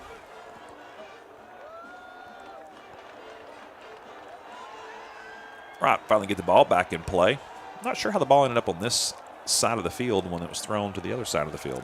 So that ball they just threw a new ball. Okay, it ended up in the stands over there somewhere. Yeah. It skidded way off the field. Fake the handoff, looking deep now in the pocket, rolling right, firing, has a man, and it's going to be intercepted. That should do it. Overshot his man, number 12, Kerrigan did. Lucas kind of threw off his back foot there. Didn't really get planted well. Didn't get on it what he needed to. Sailed him a little bit. Caught, intercepted at the 36-yard line. And Saginaw has matched their win-loss from last year. Yep. They have. The first game. Nowhere but up from one win. That's true. Well, I guess you could draw. You could just have one win again. I will say that our senior year at my high school, we went 0-9-1. So there is a little worse. 0-9-1. Yeah, the only game we tied was a 4A school, the Colony back then. There couldn't be too many teams in history ever go 0-9-1, right? Yeah, I mean, you can lose all 10, but at least I'm talking 0-9-1. That's got hard a tie. to accomplish. It was 7-7 was the. What school did you go to? Now I went to R.L. Turner. R.L. Turner. All right, so There's a name right there. yeah, old R.L. school. Turner. So Saginaw gets in victory formation here. They did not get their only win of the season last year until the final game against South Hills, a 49-0 victory. Delay a game, Saginaw. Even though they did play a few close games last year. They had a close one against Northside. They lost 27-21. Lost a barn burner to Boswell. Only lost to Brewer by 5. Right. Yeah, that was on the final play of the game, too. Only lost to Azle by 1, and then smoked South Hills late. So they played several close games that could have been victories for them. Much better than the record implied. Second play from scrimmage is down. Or excuse me, that was the first because we had a penalty on the first one. Yeah. So that was officially still first down. So that'll back them up to the 45-yard line, make it 2nd and 20. Won't matter, though, because they can pretty much run it out. Just about run this out. Yeah, they'll be real close to running this one out. All right, so the Bears have to regroup, go on the road next week to Lake Dallas, and just, try to learn from their mistakes and capitalize on the good things. That's what you got to do in these situations, right, boys? Yes, sir. Yeah. That's what you do. No doubt about it. Just keep plugging forward. Lake Dallas put it on Denton last night, 49-0. Wow. So we'll find out if that was because Denton is struggling or Denton Lake Dallas was picked is really last good. in our district. So, okay. Well, that may have something to do with it then. They were picked last by Dave Campbell Magazine. Okay. And everybody knows that Dave Campbell never makes a mistake. Never makes a mistake. Never. Gets just about the powerhouses right, and that's about it. Yeah. Where was Saginaw at on that list? I don't know. In our district. Well, they're not in our district. They're not in our district. Oh. That's why we're playing them game number 1. All right, that's going to do it. They're 36. One of only 2 of our non-district games. Yeah, 36 left on the game clock, 40 on the play clock, and so that ought to do it right there. Our district got pretty tough. I thought Saginaw they were in our district last year, right? They are typically, they are, and they typically are in our district. Have been for many, many years. This is the first of our new district alignment. Oh, wow. All right, 26-13 is your final. Bears come up short. We're going to take a quick break. We'll be right back to wrap this one up for you here on the BBN. Terrence, now that we're getting older, I prefer to say we're getting wiser. Hey, I like that. Anyway, now that we are wiser, what's a good option for delicious but healthy eating? It's got to be Jason's Deli. They have everything from amazing sandwiches to delectable salads. Okay, well, we need to get over there for lunch real soon. Let's do it. The closest location is at 6244 Camp Louis Boulevard. There are also many locations in the area, so head on over and do your old, wiser body a favor. Donnie, the other day I cut myself and thought I was going to need stitches. Did you go to the ER? Nah. I just put some duct tape on it and called it a day. Besides, the nearest ER is too far away. Hey, not anymore, Fern. Medical City of White Settlement is located at 9650 White Settlement Road, right on the corner. Seriously? Serious as a heart of. Wait, maybe we shouldn't use the phrase during an ad for a medical facility. Good call, Fern. But when you need emergency care, call Medical City of White Settlement at 682-610-6100.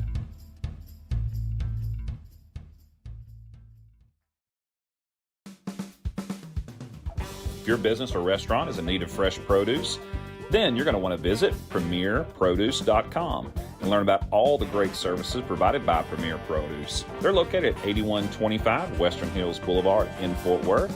Check them out for all of your produce needs.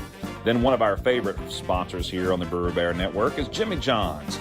Jimmy John's has several locations nearby. Check out one of those the next time you're hungry for some delicious food. We want to thank Jimmy John's for providing so much food for us here at the stadium on a regular basis. Jimmy John's is the place to go. Would be nice for sure. 26-13 was your final score tonight. Bears come up short by about 13 points. I think that is exactly about 13. Exactly. And so Terrence is going to give us some stats here tonight. Sure. So on defense tonight, some of your standout players were number 3. That's Elijah Mandy. Number 6. That would be Demarion Wash. Number 30. That's going to be Kenneth France. And number 34. And that's going to be David Arisola. And on the offensive side of the ball, number 1. Jordan Houston. Rushed for 65 yards. Really nice game by him for sure. Absolutely. He had a couple of fumbles that came at critical times, but definitely had a nice rushing game. Number 8, Coleman. Cameron Coleman, rushed for 87 yards tonight, so he leads us in rushing yards, and he ended up with a big run of 39 that really set him up for that second field goal to tie the game up. They finished with 167 yards rushing, and then 43 yards passing. The leading receiver tonight was number 13. That's Cameron Carr. With 25 yards, and the Bears, again, had 210 total yards of offense tonight and came up just a bit short. Yeah, and what we said, that magic number for rushing, that 225 to 250. Just seems like when you hit that number, you almost always get a win or you're close. They were a little short of that. 167, is that what you said? 167, yes, sir. You know, so they came up a little short there, came up a little short on the field. They just needed a few more yards, needed a few less penalties, needed a few less turnovers. Things for them to work on. Yeah, for sure. Bears had 7 penalties, 4 on offense, 3 on defense, and that's the ones that I remember. Yep. Absolutely. All right. So, hey, listen, for John, for Terrence, for Fernie, I'm Donnie. Hey, thanks for joining us tonight. We'll be on the road next week in Lake Dallas, so you're going to make sure you want to tune in. We'll go live at 6:45 as always. And, we're just looking forward to an exciting season, so follow us all this year. You can follow us on Instagram, on Facebook. If you're listening on YouTube, be sure to subscribe so you'll get notifications when the games are taking place. That always helps us out. But we're so thankful you joined us here. And as always, we say, Go Bears. Go Bears.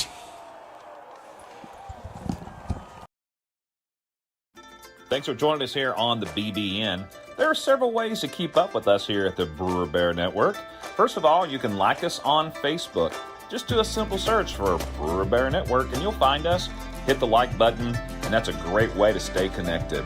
Also, we have an account on Instagram. Same thing, just search for Brewer Bear Network and follow us there, and we'll keep you up to date on all things Brewer Bear athletics. Thanks again for joining us. We appreciate you.